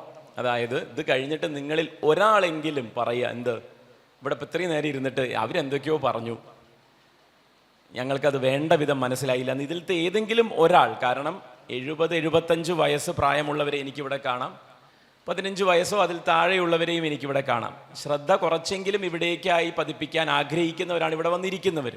അപ്പോൾ ആ ശ്രദ്ധയെ പിടിച്ചെടുക്കേണ്ടത് ഞങ്ങളുടെ ഉത്തരവാദിത്തമാണ്. എന്നിട്ട് നിങ്ങൾക്ക് അറിയാവുന്ന വിധം അത് പറഞ്ഞ് അവതരിപ്പിക്കുക എന്നുള്ളതാണ് ഞങ്ങൾ 3 പേരും ഇവിടെ ശ്രമിക്കുന്നത്. ഇനി ഏറിയാൽ 20-25 മിനിറ്റാണ് അതിന് ബാക്കിയുള്ളത്. അപ്പോൾ ഫാഷിസം എന്നുള്ളൊരു വാക്ക്, ജനാധിപത്യം എന്നുള്ളൊരു വാക്ക്, സഞ്ചാരം എന്നുള്ളൊരു വാക്ക്, ദിശ എന്നുള്ളൊരു വാക്ക്, ഇത് 4മാണ് ഇതിൻ്റെ ടൈറ്റിൽ അല്ലേ. ഫാഷിസം സഞ്ചരിക്കുന്നത് ജനാധിപത്യത്തിൻ്റെ നേരെ വിപരീത ദിശയിലാണ്. അപ്പം നേരെ വിപരീതം എന്നുള്ളതാണ് ഇതിൽ ഓപ്പറേറ്റ് ചെയ്യുന്ന വാക്ക്. ആ ടൈറ്റിലിൽ തന്നെ വലിയൊരു അപകടമുണ്ട്. നമ്മൾ ഈ ദിശ എന്ന് സൂചിപ്പിക്കുന്നത് എന്തിനെയാണ്? പോസിറ്റീവായിട്ടുള്ളൊരു സാധനത്തിനെയാണ് ദിശ എന്ന് സൂചിപ്പിക്കുക അല്ലേ. അപ്പോൾ 2 പോസിറ്റീവായ സാധനങ്ങളുണ്ട് എന്നും ഒന്നിൻ്റെ വിപരീത ദിശയിലാണ് സഞ്ചരിക്കുന്നത് എന്നും വേണമെങ്കിൽ അർത്ഥമാക്കാം അല്ലേ. ഫാഷിസവും സഞ്ചരിക്കുന്നു, ജനാധിപത്യവും സഞ്ചരിക്കുന്നു. ഒന്ന് വേറെ ഒന്നിൻ്റെ വിപരീത ദിശയിലാണ് സഞ്ചരിക്കുന്നത്. അപ്പം ഞാൻ ചോദിക്കുക, എന്താ കുഴപ്പം? എൻ്റെ ബുദ്ധിയിലും യുക്തിയിലും എനിക്ക് അങ്ങനെ ചോദിക്കാനാണ് തോന്നുന്നത്. ഞാൻ പറയുന്നത് മനസ്സിലായോ? നമ്മൾ ഫിസിക്സിൽ പഠിക്കുന്നത് അങ്ങനെയല്ലേ അല്ലേ? ഫിസിക്സിൽ പഠിക്കുന്ന അങ്ങനെയല്ലേ? ഓപ്പോസിറ്റ് ഡയറക്ഷൻസിൽ സഞ്ചരിക്കുന്ന 2 വസ്തുക്കൾ ഉണ്ടാവുക എന്നുള്ളത് പോസിറ്റീവ് ആട്രിബ്യൂട്ട് തന്നെയാണ്. അതിലൊരു കുഴപ്പമില്ല ഫിസിക്സ് നമ്മൾ സംസാരിക്കുമ്പോൾ അല്ലേ. ഒരു ഓപ്പോസിറ്റ് മൂവ്മെന്റ് എന്ന് നമ്മൾ പഠിക്കുന്നു, അതൊരു മൂവ്മെന്റ് ആണ് എന്നാണ് നമ്മൾ വിചാരിക്കുന്നത്. അപ്പം അങ്ങനെയൊക്കെ വിചാരിച്ചു വെച്ചാലുള്ള വലിയ അപകടം ഫാഷിസം കുഴപ്പമില്ല എന്ന് നമ്മൾ തലക്കെട്ടിൽ തന്നെ സൂചിപ്പിക്കുന്ന പോലെയാവും. അതൊരു സഞ്ചാരം അല്ല, അതിനൊരു ദിശയില്ല, അതിനൊരു ദിശാബോധമില്ല. വിപരീതം എന്നുള്ളതിനും അപ്പുറം സമസ്ത സാഹചര്യങ്ങളെയും പാതാളത്തിലേക്ക് വലിച്ചു താഴ്ത്താൻ പറ്റുന്ന വിധമുള്ള ഒരു സംവിധാനമാണ് ഈ ഫാഷിസം എന്നുള്ളതാണ് നമ്മൾ മനസ്സിലാക്കേണ്ടത്. കേവലം ജനാധിപത്യ ബോധത്തെ മാത്രം ഇല്ലാതെയാക്കുന്നതല്ല, സാധാരണ മനുഷ്യൻ്റെ അവൻ്റെ നിലനിൽപ്പ് തന്നെ ഇല്ലാതെയാക്കുന്ന വിധം നമ്മളെ എത്രയോ നൂറ്റാണ്ടുകൾ പുറകിലേക്ക് പിടിച്ചു വലിച്ചു കൊണ്ടുപോയി ഈ കാലഘട്ടത്തിൻ്റെതായ ചിന്തകൾക്കും ഈ കാലഘട്ടത്തിൻ്റെതായ ഇടപെടലുകൾക്കും ഈ കാലഘട്ടത്തിൻ്റെതായ മാനവികതയുടേതായിട്ടുള്ള പ്രകടനപരതയെ അല്ലെങ്കിൽ അത് എങ്ങനെയൊക്കെയാണ് കാണിക്കേണ്ടത് എന്നുള്ളതിനൊക്കെ വിരുദ്ധമായ കാര്യങ്ങളെ മാത്രമാണ് ഇത് സമ്മാനിക്കുക എന്നുള്ളതാണ് ഞാൻ മനസ്സിലാക്കുന്നത്. അതുകൊണ്ട് തന്നെ ഇത് സഞ്ചരിച്ചുകൂടാ എന്ന് തീരുമാനമെടുക്കണം. എന്ത്? ഫാഷിസം ഇന്ത്യയിൽ സഞ്ചരിച്ചുകൂടാ, എവിടെയും പ്രചരിപ്പിക്കപ്പെടരുത്. ആ പ്രചരിപ്പിക്കപ്പെടാതിരിക്കണമെങ്കിൽ ഒരു ദിശയിൽ മാത്രം സഞ്ചരിക്കുന്ന ജനാധിപത്യത്തിന് മാത്രമായിരിക്കണം കരുത്തുണ്ടാകേണ്ടത്. മറ്റേ മൂവ്മെന്റ് തന്നെ ഇല്ലാതെയാക്കണം. ഈ ബോധം നമുക്ക് വേണം. അതുണ്ടായിക്കോട്ടെ എന്നും അത് എതിർ ദിശയിൽ പോവുകയാണെങ്കിൽ നമ്മൾ കുറേ പേര് ചേർന്ന് അതിനെ മാറ്റിയെടുക്കാൻ ശ്രമിക്കണം എന്നുമുള്ളതുമല്ല. എല്ലാവരും ചേർന്ന് അത് ഇല്ലായ്മ ചെയ്യേണ്ടുന്ന ഒരു സാഹചര്യത്തിലാണ് ഇന്ന് നാട് വന്ന് നിൽക്കുന്നത് എന്നുള്ള ബോധം നമുക്കുണ്ടാവണം. ആ ബോധത്തിലേക്ക് തെരഞ്ഞെടുപ്പ് എന്ന് പറയുന്ന ജനാധിപത്യ സംവിധാനത്തിൻ്റെ, നമ്മുടെ തലക്കെട്ടിലുള്ള വാക്കാണ് ജനാധിപത്യം, ജനാധിപത്യ സംവിധാനത്തിൻ്റെ തുടർച്ച ഉറപ്പുവരുത്തുന്നത് തെരഞ്ഞെടുപ്പ് എന്ന് പറയുന്ന ഒരു രീതിയിൽ കൂടിയും ആണ്. ആ രീതി മാത്രമല്ല, അതും ഒരു രീതിയാണ്. 5 വർഷം കൂടുമ്പോൾ നടക്കുന്ന തെരഞ്ഞെടുപ്പിൻ്റെ പ്രസക്തി എന്താണ് എന്നുള്ളത് നമ്മളപ്പോൾ അങ്ങനെയാണെങ്കിൽ ആലോചിക്കണം. കാരണം മറ്റൊരു തെരഞ്ഞെടുപ്പ് പടിവാതിൽക്കൽ എത്തി നിൽക്കുകയാണ്. അത് ആലോചിച്ച് അർത്ഥം മനസ്സിലാവണമെങ്കിൽ വോട്ടവകാശമില്ലാത്ത ഒരു ജനതയായി നമ്മൾ മാറിയാലുള്ള സ്ഥിതി ആലോചിച്ചാൽ മതി. അല്ലെങ്കിൽ തെരഞ്ഞെടുപ്പിന് മാനദണ്ഡമായി ഒരു ജാതിയോ ഒരു മതമോ പല പരിഗണനകളോ വന്നാലുള്ള സാഹചര്യത്തെ പറ്റി ഒന്ന് വെറുതെ ആലോചിച്ച് നോക്കിയാലും മതി.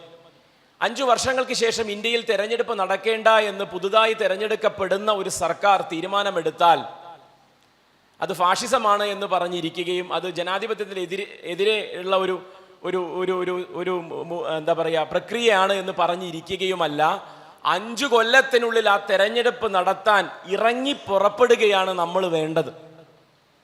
ആ രീതിയിലേക്ക് നമുക്ക് നമ്മുടെ സങ്കല്പങ്ങളെ മാറ്റണം.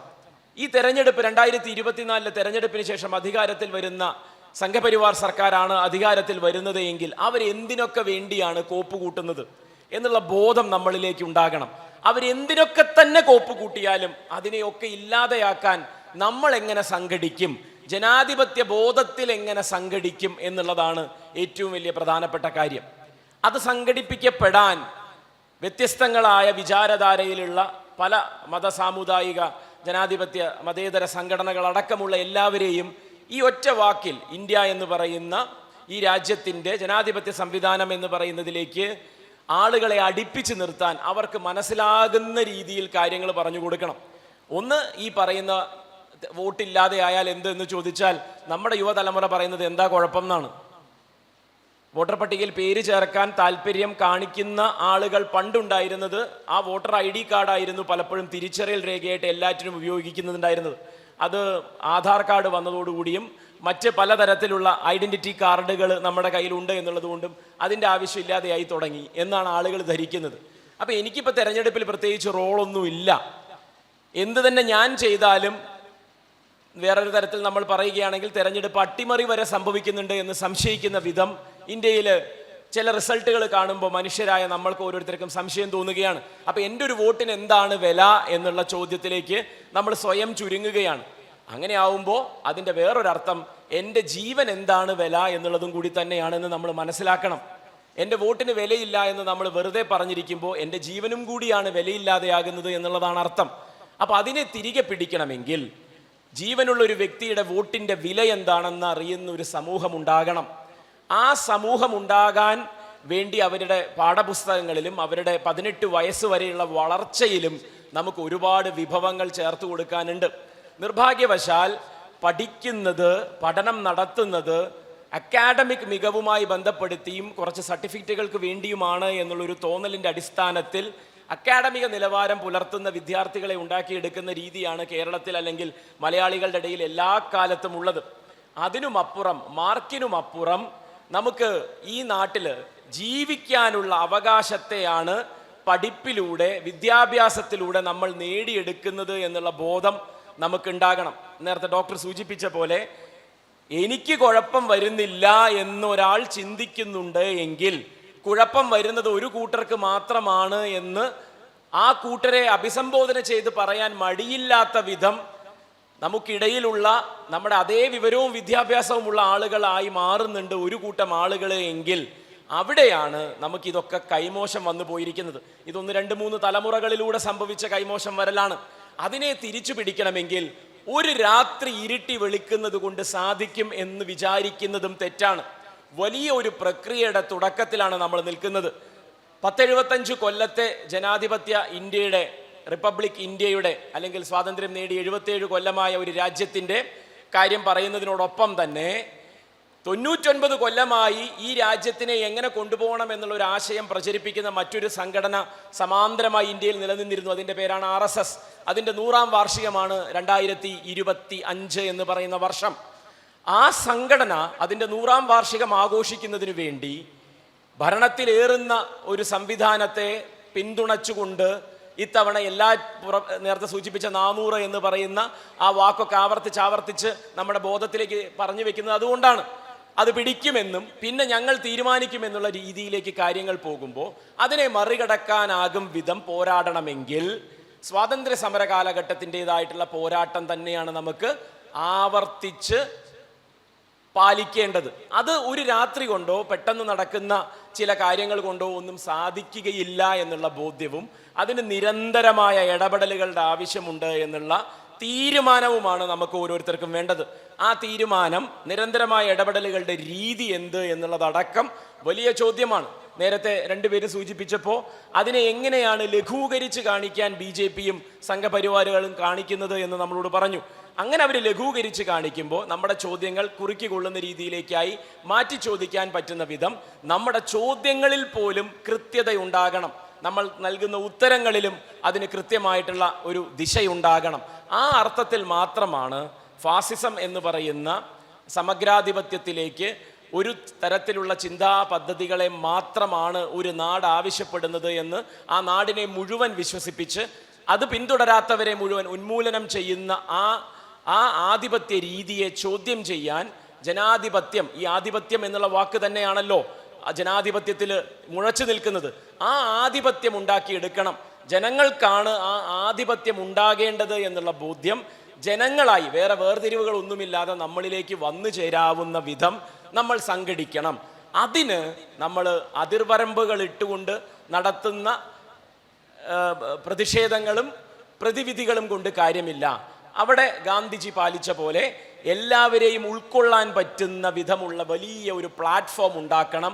ആ പ്ലാറ്റ്ഫോം ഈ നാട് തന്നെയായി മാറണം എന്നുള്ള നിർബന്ധ ബുദ്ധിയാണ് രാഹുൽ ഗാന്ധിയെ കൊണ്ട് രണ്ടാമതും ഭാരത് ജോഡോ യാത്ര കിഴക്ക് നിന്ന് പടിഞ്ഞാറോട്ട് നടത്തുന്നതിന് വേണ്ടി പ്രചോദനമായത്. ലോക്സഭാ തെരഞ്ഞെടുപ്പ് മുന്നിൽ വന്നു നിൽക്കുമ്പോൾ ഈ യാത്ര കൊണ്ടൊക്കെ എന്താണ് കാര്യം എന്ന് ചോദിക്കുന്ന ആളുകളോട് ലോക്സഭാ തെരഞ്ഞെടുപ്പിനും അപ്പുറമുള്ള ഇന്ത്യയെ അതൊരു പോരാട്ട ഭൂമിയായി മാറ്റണമെങ്കിൽ ജനങ്ങൾക്ക് പ്രതീക്ഷയായി ഒരാളുണ്ട് എന്നുള്ള ബോധ്യം അവരിലേക്ക് തന്നെ അത് പറഞ്ഞ് പകർന്നു കൊടുക്കണം. ആ അർത്ഥത്തിൽ ഇന്ത്യ എന്ന് പറയുന്ന ഈ രാജ്യം തേടുന്ന ഏറ്റവും വലിയ പോരാളിയായി ഒരുപക്ഷെ കോൺഗ്രസ് എന്നുള്ളതിൻ്റെ പിന്മുറക്കാരനായിട്ടുള്ള കോൺഗ്രസിൻ്റെതായിട്ടുള്ള ഏറ്റവും വലിയ നേതൃത്വ പദവിയിലിരിക്കുന്ന ഒരാൾ എന്നുള്ളതിനും അപ്പുറം എങ്ങനെയാണ് കോൺഗ്രസ്സുകാരനായ ഗാന്ധി ഇന്ത്യക്കാരെ മുഴുവൻ മഹാത്മാവായി ഇന്ത്യക്കാരെ കൊണ്ട് മുഴുവൻ പറയിപ്പിക്കുന്ന വിധത്തിലേക്ക് കോൺഗ്രസ് ആയിരുന്നു കൊണ്ട് തന്നെ മാറിയത്. ആ മാറ്റത്തിലേക്ക് ഈ തലമുറ ആവശ്യപ്പെടുന്ന ഒരു ഉത്തരമായി രാഹുൽ ഗാന്ധിക്ക് മാറിയേ പറ്റൂ. കാരണം അങ്ങനെ ഒരാൾ ഇന്ന് രാഹുൽ ഗാന്ധി മാത്രമേ അവശേഷിക്കുന്നുള്ളൂ. ആ ഒരാളിലൂടെയാണ് ഇതിൻ്റെ തിരിച്ചുപിടിക്കൽ നടക്കാൻ പോകുന്നത് എന്നുള്ളതാണ് എൻ്റെ ബോധ്യം. ആ ബോധ്യത്തിലേക്ക് ഈ തെരഞ്ഞെടുപ്പ് വിജയമോ പരാജയമോ കോൺഗ്രസിനും ഇന്ത്യ സഖ്യത്തിനും എന്ത് തന്നെ ഉണ്ടായാലും ഈ നാടിന് നഷ്ടം സംഭവിക്കാൻ പോകുന്നില്ല എന്നുള്ള കൃത്യമായ ഉത്തരമാണ് രാഹുൽ ഗാന്ധി നൽകുന്നത്. വിജയിക്കുകയാണെങ്കിൽ നമ്മുടെ പോരാട്ടങ്ങൾക്ക് കൃത്യമായ ഒരു സ്വഭാവം വരും. അധികാരത്തിൻ്റെതായിട്ടുള്ള ഒരു പ്ലാറ്റ്ഫോമും കൂടി ലഭിക്കുമ്പോൾ പെട്ടെന്ന് തന്നെ സംഘപരിവാരത്തെ നേരിടുന്നതിന് വേണ്ടിയുള്ള നിയമനിർമ്മാണങ്ങൾക്കടക്കം ഈ ഭരണഘടനയെ ബലപ്പെടുത്തുന്നതിന് വേണ്ടിയുള്ള പോരാട്ടങ്ങൾക്ക് സാധിക്കും. ഇനി തെന്നിമാറിപ്പോയാൽ പോലും നമുക്കൊരു ചുക്കും സംഭവിക്കില്ല എന്ന് പറഞ്ഞ ആ പോരാട്ടങ്ങൾക്ക് മുന്നിൽ നയിക്കാൻ ഒരു നായകനെ ഈ നാട് തേടുമ്പോൾ അവിടെ ഞാനുണ്ട് എന്ന് പറയുന്നതിനും അവിടെ ഞാൻ നേരത്തെ സൂചിപ്പിച്ച പോലെ മഹാത്മാഗാന്ധിയോളം വരുന്ന ഒരു ഔന്നത്യത്തിലേക്ക് ഒരാളിലൂടെ നടന്നെടുക്കാൻ ഈ ഇന്ത്യയെ പ്രാപ്തമാക്കുന്നതിനുമുള്ള ശ്രമങ്ങളാണ് നടത്തേണ്ടത് നമ്മൾ അങ്ങനെയാണ് എന്നുള്ളതാണ് ഇതിൻ്റെ ഒരു സൂചനയായിട്ട് എനിക്ക് നിങ്ങളോട് പറയാനുള്ളത്. ആ പോരാട്ടത്തിലേക്ക് നമുക്ക് മറ്റ് പരിഗണനകളെല്ലാം മാറ്റിവെച്ച് ഇന്ത്യക്കാരനാണെന്നും ജനാധിപത്യവാദിയാണ് എന്നുള്ളതിൻ്റെ അടിസ്ഥാനത്തിൽ എങ്ങനെ ഐക്യപ്പെടാൻ പറ്റും എന്നുള്ളതാണ് നമ്മൾ തേടുന്ന ഉത്തരമെന്ന് മാത്രം സൂചിപ്പിക്കട്ടെ. വളരെ ശ്രദ്ധേയമായൊരു നിരീക്ഷണമാണ് അദ്ദേഹം വെച്ചിട്ടുള്ളത്. പ്രത്യേകിച്ച് ഈ ടൈറ്റിലിനെ അദ്ദേഹം അഡ്രസ്സ് ചെയ്ത സംസാരം ഒരു വലിയ സംഗതിയായിട്ട് എനിക്ക് തോന്നി. കാരണം ഇത് ഫാഷിസവും ജനാധിപത്യവും വിപരീത ദിശയിലാണ് പോകുന്നത് എന്ന് പറയുമ്പോൾ നമ്മുടെ സമൂഹം വിചാരിക്കും രണ്ട് വഴിക്കാണ് പോണത്, ഇത് ഏറ്റുമുട്ടുന്നില്ല എന്നുള്ള ഒരു ധാരണ വരുന്നു എന്നൊരു ടൈറ്റിലിനെ അഡ്രസ്സ് ചെയ്തപ്പോൾ അദ്ദേഹം സംസാരിച്ചു. യഥാർത്ഥത്തിൽ ആശയ പരിസരത്ത് നിന്ന് ചിന്തിക്കുമ്പോൾ ജനാധിപത്യത്തിൻ്റെ അടുത്തുകൂടെ അല്ല അത് പോകുന്നത് എന്ന നിലയ്ക്ക് നമുക്ക് അതിനെ അഡ്രസ്സ് ചെയ്യാം. പക്ഷേ ഇത് രണ്ട് വഴിക്കാണ് പോകുന്നത് എന്ന് നമ്മൾ അല്ലെങ്കിൽ പുതിയ തലമുറ ധരിച്ചു പോയാലുണ്ടാവുന്ന അപകടത്തെ അദ്ദേഹം സൂചിപ്പിച്ചു. ഇത് രണ്ടും നേരെ തന്നെയാണ്. ഈ സഞ്ചാരം പ്രത്യേകിച്ച് പാർലമെൻറ്റിലൊക്കെ ഗാന്ധിജിക്ക് തൊട്ട് മുമ്പിൽ എതിർഭാഗത്ത് ഇപ്പോൾ സവർക്കർ തൂങ്ങിക്കിടക്കുന്ന ഒരു സാഹചര്യമാണുള്ളത്. ഈ ഗാന്ധിയിൽ നിന്ന് സവർക്കറിലേക്കും സവർക്കറിൽ നിന്ന് ഗാന്ധിയിലേക്കുമുള്ള ഒരു ദൂരം, അതിൻ്റെ വേഗത, ഇപ്പോൾ 92 ബാബരി തകർക്കപ്പെട്ടൊരു സാഹചര്യം നവാസ് സൂചിപ്പിച്ചു. ഈ പ്രാണപ്രതിഷ്ഠയ്ക്ക് ശേഷമുള്ള ഒരു ധ്രുവീകരണത്തിൻ്റെ സാധ്യതയും അതിൻ്റെ വേഗതയും സൂചിപ്പിച്ചു. ഇവിടെയാണ് യഥാർത്ഥത്തിൽ സവർക്കറിൽ നിന്ന് ഒരു പാർലമെൻറ്റ് മന്ദിരത്തിൽ നിന്ന് ഗാന്ധിയിലേക്കും ഗാന്ധിയെ തച്ചുടക്കുന്നതിലേക്കുമൊക്കെ RSSും സംഘപരിവാറും പോകുന്നത്. അവിടെ സരിൻ വളരെ പ്രതീക്ഷാനിർഭരമായ ഒരു ആശയം മഹാത്മാഗാന്ധിയിൽ നിന്ന് രാഹുൽ ഗാന്ധിയിലേക്കുള്ളൊരു ദൂരത്തെക്കുറിച്ചാണ് ഇപ്പോൾ പ്രതീക്ഷയോടുകൂടി അദ്ദേഹം സംസാരിക്കുന്നത്. അങ്ങനെ ഒരു ശുഭപ്രതീക്ഷ നമ്മുടെ നാടിനുണ്ട്, അതിലേക്ക് നമ്മളെത്തും. ഫാസിസത്തെക്കുറിച്ച് അദ്ദേഹം പറഞ്ഞ ഒരു നിരീക്ഷണം, അതിന് ദിശയില്ല, ദിശാബോധമില്ല എന്നുള്ളതാണ്. പക്ഷേ നമ്മുടെ ആളുകൾക്ക് എത്രമാത്രം ഈ സമീപനങ്ങളോടുള്ള ബോധമുണ്ട് എന്നിടത്താണ് യഥാർത്ഥത്തിലുള്ളൊരു പ്രശ്നമുള്ളത്. ഒരു തുറന്ന ചർച്ചയിലേക്ക് പോവുകയാണ്. പിന്നെ സരീനിവിടെ ചൂണ്ടിക്കാട്ടിയൊരു വിഷയം നിയമനിർമ്മാണ സഭകളുടെ ഒരു സാധ്യതയെക്കുറിച്ചാണ്. നേരത്തെ നവാസ് ഒരു പരിഹാരമായി പറഞ്ഞതും നിയമപരമായുള്ള നേരിടലിനെ കുറിച്ചാണ്. ഇപ്പോൾ ബാബരിയുടെ ഒരു പശ്ചാത്തലം നമുക്കറിയാം. നമ്മൾ വിചാരിച്ചു ആ തർക്കത്തോടു കൂടി അത് അവസാനിക്കുമെന്ന്. പക്ഷെ അവിടെ നിന്ന് നിയമനിർമ്മാണ സഭകളിൽ നിന്ന് ജുഡീഷ്യറിയുടെ ഭാഗത്ത് നിന്ന് ഇപ്പോൾ ഗ്യാൻവാബി ആവട്ടെ അല്ലെങ്കിൽ മറ്റ് മന്ദിരങ്ങളാവട്ടെ, ഈ മതചിഹ്നങ്ങളാവട്ടെ, മനുഷ്യരുടെ സ്വാതന്ത്ര്യമാവട്ടെ, ഈ ജുഡീഷ്യറി മൊത്തത്തിൽ ഈ RSS പ്രത്യയശാസ്ത്രങ്ങളോട് ഒരു സമരസപ്പെട്ട രൂപത്തിലേക്ക് പോകുന്നുണ്ട് എന്നൊരു ഭയപ്പാടുണ്ട്. അത് അങ്ങനെ സംഭവിക്കുമെന്നൊരു ധാരണ ഡോക്ടർ സരീൻ അല്ലെങ്കിൽ കോൺഗ്രസ് പ്രസ്ഥാനത്തിനുണ്ടോ? അതല്ല അത്തരം ജുഡീഷ്യറിയെ സ്വാധീനിക്കാൻ കഴിയില്ല എന്ന തരത്തിലുള്ള ഒരു നിരീക്ഷണമാണോ ഡോക്ടർ സരീനൊക്കെ ഉള്ളത് എന്ന് ഒന്നറിയാനൊരു താല്പര്യമുണ്ട് നമുക്ക്. ഫാസിസം കടന്നു കയറി കഴിഞ്ഞാൽ പിന്നെ അത് അടി തൊട്ട് മുടി വരെ എന്ന് പറയുന്ന രീതിയിൽ അതിനെ ഗ്രസിക്കും. സ്വാഭാവികമായിട്ടും എല്ലാ സ്ഥാപനങ്ങളെയും അത് പിടിച്ചടക്കും. ആ സ്ഥാപനങ്ങളുടെ ഉള്ളിലേക്ക് അത് പ്രവേശിക്കും. ജഡ്ജ്മെൻറ്റുകളെയും ജഡ്ജികളെയും നിയമസംഹിതകളെയും വരെ അത് സ്വാധീനിക്കും. അതിൻ്റെ ഇൻ്റർപ്രിട്ടേഷൻ ആണല്ലോ എല്ലായ്പ്പോഴും ഒരു വിധിയായിട്ട് പുറത്തു വരുന്നത്. ഞാനിവിടെ പറയും, നമ്മൾ ഈ ഗ്യാൻവാപി എന്നുള്ള വാക്കൊന്നും ഇനി പറയേണ്ട ആവശ്യമില്ല. മലയാളിക്ക് മനസ്സിലാവുന്ന 3 കാര്യങ്ങൾ തൃശ്ശൂർ വെച്ചിട്ട് BJP-ക്കാർ പറഞ്ഞു കഴിഞ്ഞു. പക്ഷെ അതിലെ പള്ളികളൊന്നും മുസ്ലിം പള്ളികളല്ല എന്നുള്ളൊരു വ്യത്യാസം മാത്രമേ ഉള്ളൂ. അർത്ഥം മനസ്സിലായോ? പാലയൂർ പള്ളി എന്തായിരുന്നു എന്നുള്ളത് ക്രിസ്ത്യൻ പള്ളിയാണ്. അത് മുമ്പ് എന്തായിരുന്നു എന്നുള്ളത്. 3 ക്രിസ്ത്യൻ പള്ളികളെ പരാമർശിച്ചുകൊണ്ട് സംഘപരിവാറുകാർ മുന്നോട്ട് വരുമ്പോൾ അവിടെ മുസ്ലിം സമൂഹം നിശബ്ദത പാലിക്കുമോ ഇല്ലയോ എന്നവർ ടെസ്റ്റ് ചെയ്യാണ്. ഗ്യാൻവാപ്പി ഇന്ത്യയിൽ പറയുന്നു, കേരളത്തിൽ എന്തു പറയുന്നു? അപ്പോൾ നമ്മുടെ ഇത്തരം കാര്യങ്ങളിലേക്ക് കാര്യങ്ങൾ വരുമ്പോൾ അത് വേറൊരു മതത്തിൻ്റെ പള്ളിയല്ലേ എന്ന് വിചാരിച്ച് നമ്മളതിനെ തള്ളിക്കളയുകയല്ല വേണ്ടത്. പകരം അവിടെയും സംഭവിക്കുന്നത് എന്താ? ആരാധനയ്ക്കുള്ള വിശ്വാസത്തിനുള്ള ഒരു പ്രതീകത്തെ അവർ ചോദ്യം ചെയ്യുകയാണ്. അതിനെ എങ്ങനെയാണ് ഡിഫെൻഡ് ചെയ്യേണ്ടത്? അവിടെയാണ് ഖിലാഫത്ത് എന്ന് പറയുന്ന പ്രസ്ഥാനത്തെ ഇന്ത്യൻ സ്വാതന്ത്ര്യ സമരത്തിലേക്ക് വളരെ മനോഹരമായി സന്നിവേശിപ്പിച്ച ഗാന്ധിയുടെ മാതൃക കടക്കുന്നത്. ഖിലാഫത്ത് കേവലം ലോകത്ത് മുഴുവൻ ഖിലാഫത്ത് എന്ന് പറയുന്ന പ്രസ്ഥാനം ഉണ്ടായത് ഖലീഫേനെ സ്ഥാനഭ്രഷ്ടനാക്കി ഏകദേശം 105 വർഷങ്ങൾക്ക് മുന്നേ മാത്രം നടന്നൊരു കാര്യമാണ്. 1-ാം ലോക മഹായുദ്ധത്തിൽ ഇസ്ലാമിൻ്റെ മത അധ്യക്ഷനായിട്ടുള്ള ഖലീഫിനെ സ്ഥാനഭ്രഷ്ടനാക്കുന്നു ബ്രിട്ടൻ. അതിനുശേഷം ആ നാട് തന്നെ രാഷ്ട്രീയവൽക്കരിക്കപ്പെടുന്നു. അപ്പോൾ അതിനെ തിരിച്ച് അതുപോലെ സ്ഥാപിക്കണം എന്നുള്ള രീതിയിൽ ലോകത്തെവിടെയും ഖലീഫത്ത് അല്ലെങ്കിൽ എന്താ പറയുക ഖിലാഫത്ത് പ്രസ്ഥാനം നടന്നപ്പോൾ അത് മതപരമായിരുന്നു. ഇന്ത്യയിൽ അങ്ങനെയായിരുന്നോ? അല്ല എന്നുള്ള നിർബന്ധ ബുദ്ധി ആർക്കുണ്ടായിരുന്നു? ഗാന്ധിക്കുണ്ടായിരുന്നു. കാരണം ഇന്ത്യയിലെ മുസൽമാനെ ബാധിക്കുന്ന വിഷയം ഇന്ത്യയുടെ ജനാധിപത്യ ബോധത്തെ ബാധിക്കുന്ന വിഷയമാണ്. ഇന്ത്യയിലെ ജനജീവിതത്തെ ബാധിക്കുന്ന വിഷയമാണ്. സ്വാതന്ത്ര്യ സമരത്തിന്റെ ഭാഗമാണ്. അത് ഏറ്റെടുക്കാൻ ജാതി നോക്കിയോ മതം നോക്കിയോ അല്ല ആളുകൾ വരേണ്ടത് എന്ന് ഗാന്ധി ഇന്ത്യയെ പഠിച്ച് 3 കൊല്ലം കൊണ്ട് തീരുമാനിച്ചു.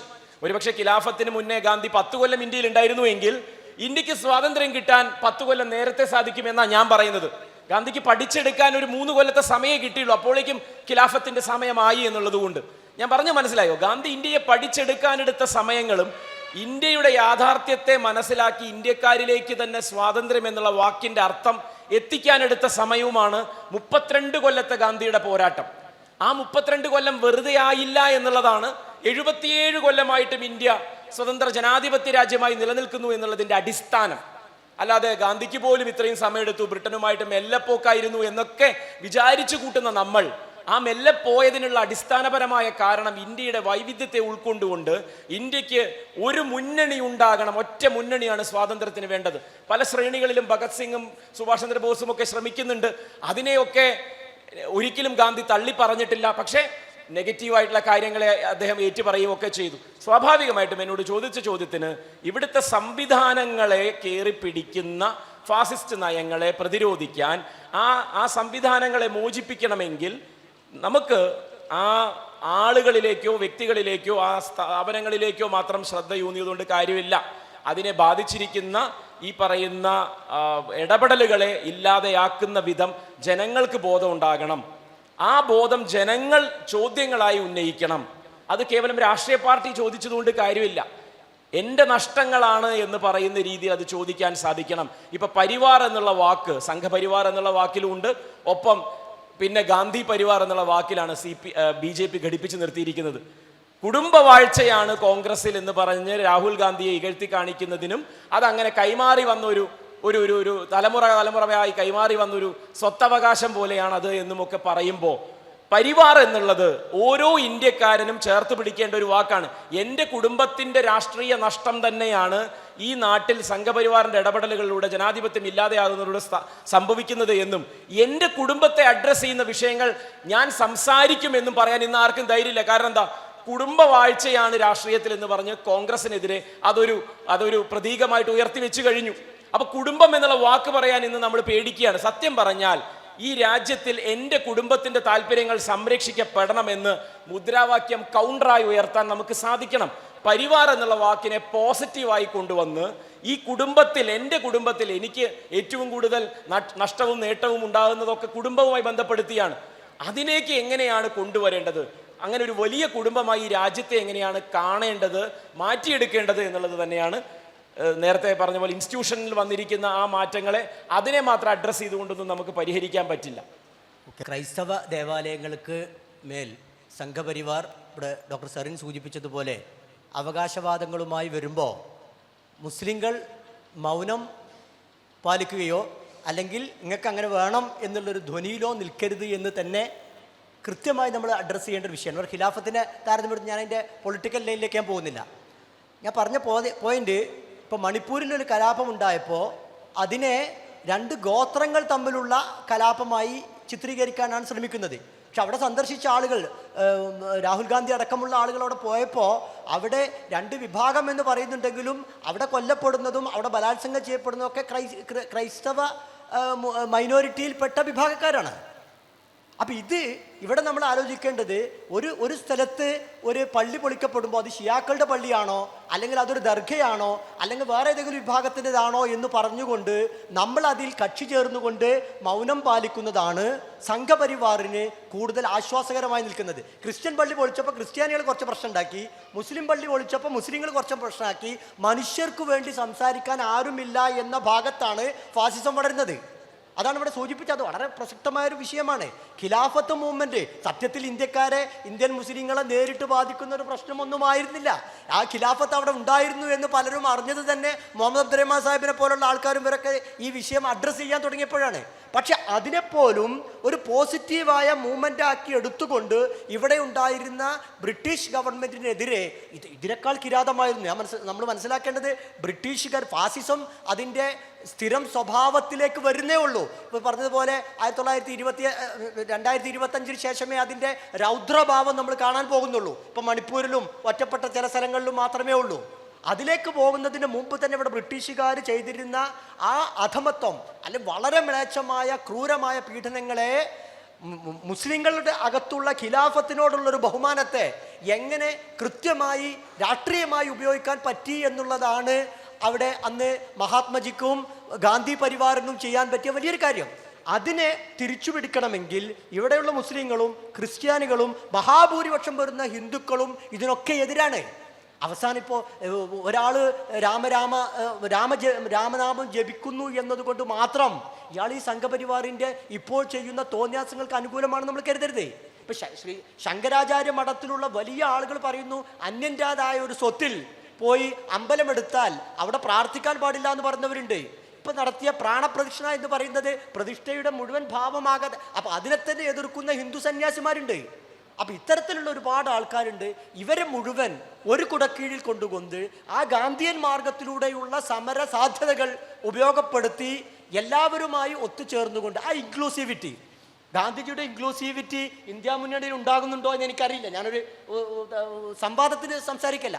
ആ ഒരു ഇൻക്ലൂസിവിറ്റി ഉണ്ടെങ്കിൽ, ഞാനൊരു ചെറിയൊരു കാര്യം കൂടി പറയട്ടെ. ഒരു 8 മാസങ്ങൾക്ക് മുമ്പ് കേരളം ഭരിക്കുന്ന ഇടതുപക്ഷ ജനാധിപത്യ മുന്നണിയുടെ പ്രധാനപ്പെട്ട ഒരു നേതാവും 2 ആളുകളും കൂടി എന്നെ കാണാൻ കണ്ണൂരിൽ വന്നു. ഞങ്ങളൊരു സംസാരത്തിനിടയിൽ അദ്ദേഹം എന്നോട് പറഞ്ഞത്, ഇന്ത്യയിൽ കോൺഗ്രസ് ഇതര മതേതര ശക്തികളുടെ വലിയൊരു മുന്നണി രൂപപ്പെട്ടു വരുന്നുണ്ട്. ഞാൻ ചോദിച്ചു, ആരാണത് ചെയ്യുന്നതെന്ന് ചോദിച്ചു. അദ്ദേഹം പറഞ്ഞു, നമ്മുടെ ബീഹാറിലെ നിതീഷ് കുമാറിൻ്റെ നേതൃത്വത്തിൽ വലിയൊരു മുന്നണി വരുന്നുണ്ട്, നിങ്ങൾ അഹ്ലെ ഹദീസ് അടക്കമുള്ള ആൾക്കാർ ഞങ്ങളെ സപ്പോർട്ട് ചെയ്യണമെന്ന് വെച്ചു. അപ്പം ഞാൻ അദ്ദേഹത്തോട് തിരിച്ചു ചോദിച്ചു, അദ്ദേഹവും നിങ്ങളും തമ്മിലുള്ള ബന്ധം എന്താണെന്ന് തമാശക്ക് ചോദിച്ചു. അദ്ദേഹത്തിൻ്റെ പാർട്ടി നിങ്ങളും തമ്മിലുള്ള ബന്ധം എന്ന് വെച്ചാൽ ഇതേ ചോദ്യം ഞാൻ അദ്ദേഹത്തോട് നിതീഷ് കുമാറിൻ്റെ കളിക്ക് ശേഷം ചോദിച്ചപ്പോൾ അത് പഴയ ജനതാ പാർട്ടി അല്ലേ എന്നാണ് പറയുന്നത്. അപ്പോൾ ഇത്രയുള്ള ഈ വിഷയം. അപ്പോൾ ഇവിടെ സോളിഡായി നിൽക്കാൻ പറ്റിയ ഈ പറയുന്ന ഗാന്ധിയുടെ തത്വങ്ങൾ ഇന്നും കുറച്ചെങ്കിലും കീപ്പ് ചെയ്തുകൊണ്ട് കോൺഗ്രസിനെ പോലുള്ള ആളുകളുടെ നേതൃത്വത്തിൽ ഇത്തരത്തിലുള്ള ഒരു മുന്നണി, അത് കുറച്ച് വിട്ടുവീഴ്ചകൾ വേണ്ടി വരും, അതിൽ ഇൻക്ലൂസിവിറ്റി വേണ്ടി വരും, ചെറിയ ചെറിയ പാർട്ടികളെ കുറച്ചും കൂടെ ഒക്കെ ഒന്ന് പരിഗണിക്കേണ്ടി വരും. എന്നാലും ഒരു പൊതു മുന്നണി എന്നുള്ള രൂപത്തിൽ വന്നാൽ തീർച്ചയായും ഇതിനെയും നമുക്ക് പ്രതിരോധിക്കാനാകും, പ്രതീക്ഷയ്ക്ക് വകയുണ്ട് എന്നാണ് എൻ്റെ അഭിപ്രായം. ഇതിൽ പി കെ നവാസിൻ്റെ ഒരു ആഡിങ് വേണ്ടതുണ്ട്. ഇപ്പോൾ ഡോക്ടർ നേരത്തെ പറഞ്ഞു ഈ 35 ഇയേഴ്സിൻ്റെ താഴെയുള്ള ആളുകൾ പൊതുവേ ഇത് കമ്മ്യൂണിക്കേറ്റ് ചെയ്യുന്നിടത്തുള്ളൊരു പ്രയാസം പറഞ്ഞു. പിന്നെ നവാസിനെ സംബന്ധിച്ചിടത്തോളം വിദ്യാർത്ഥി പ്രസ്ഥാനത്തിൻ്റെ ഒരു അമരത്ത് നിൽക്കുക, യൂത്തിനെ അഡ്രസ്സ് ചെയ്യുക. അപ്പോൾ ഇപ്പോൾ ഈ ഇത്തരത്തിലുള്ള സാമൂഹ്യ സംവാദങ്ങളോട് അല്ലെങ്കിൽ അക്കാദമിക് പ്രതിരോധങ്ങളോടൊക്കെ പുതിയ തലമുറ ഈ ഡോക്ടർ പറഞ്ഞെടുത്താണോ അതല്ല വളരെ താല്പര്യപൂർവ്വം ഈ ഫാഷിസത്തിനെതിരെയുള്ള ഒരു മൂവ്മെൻറ്റിന് വേണ്ടി ഇവർ റെഡി ആകുന്നുണ്ടോ? എന്താണ് നിങ്ങളുടെ അതിലൊരു എക്സ്പീരിയൻസ് എന്നുള്ളതാണ്.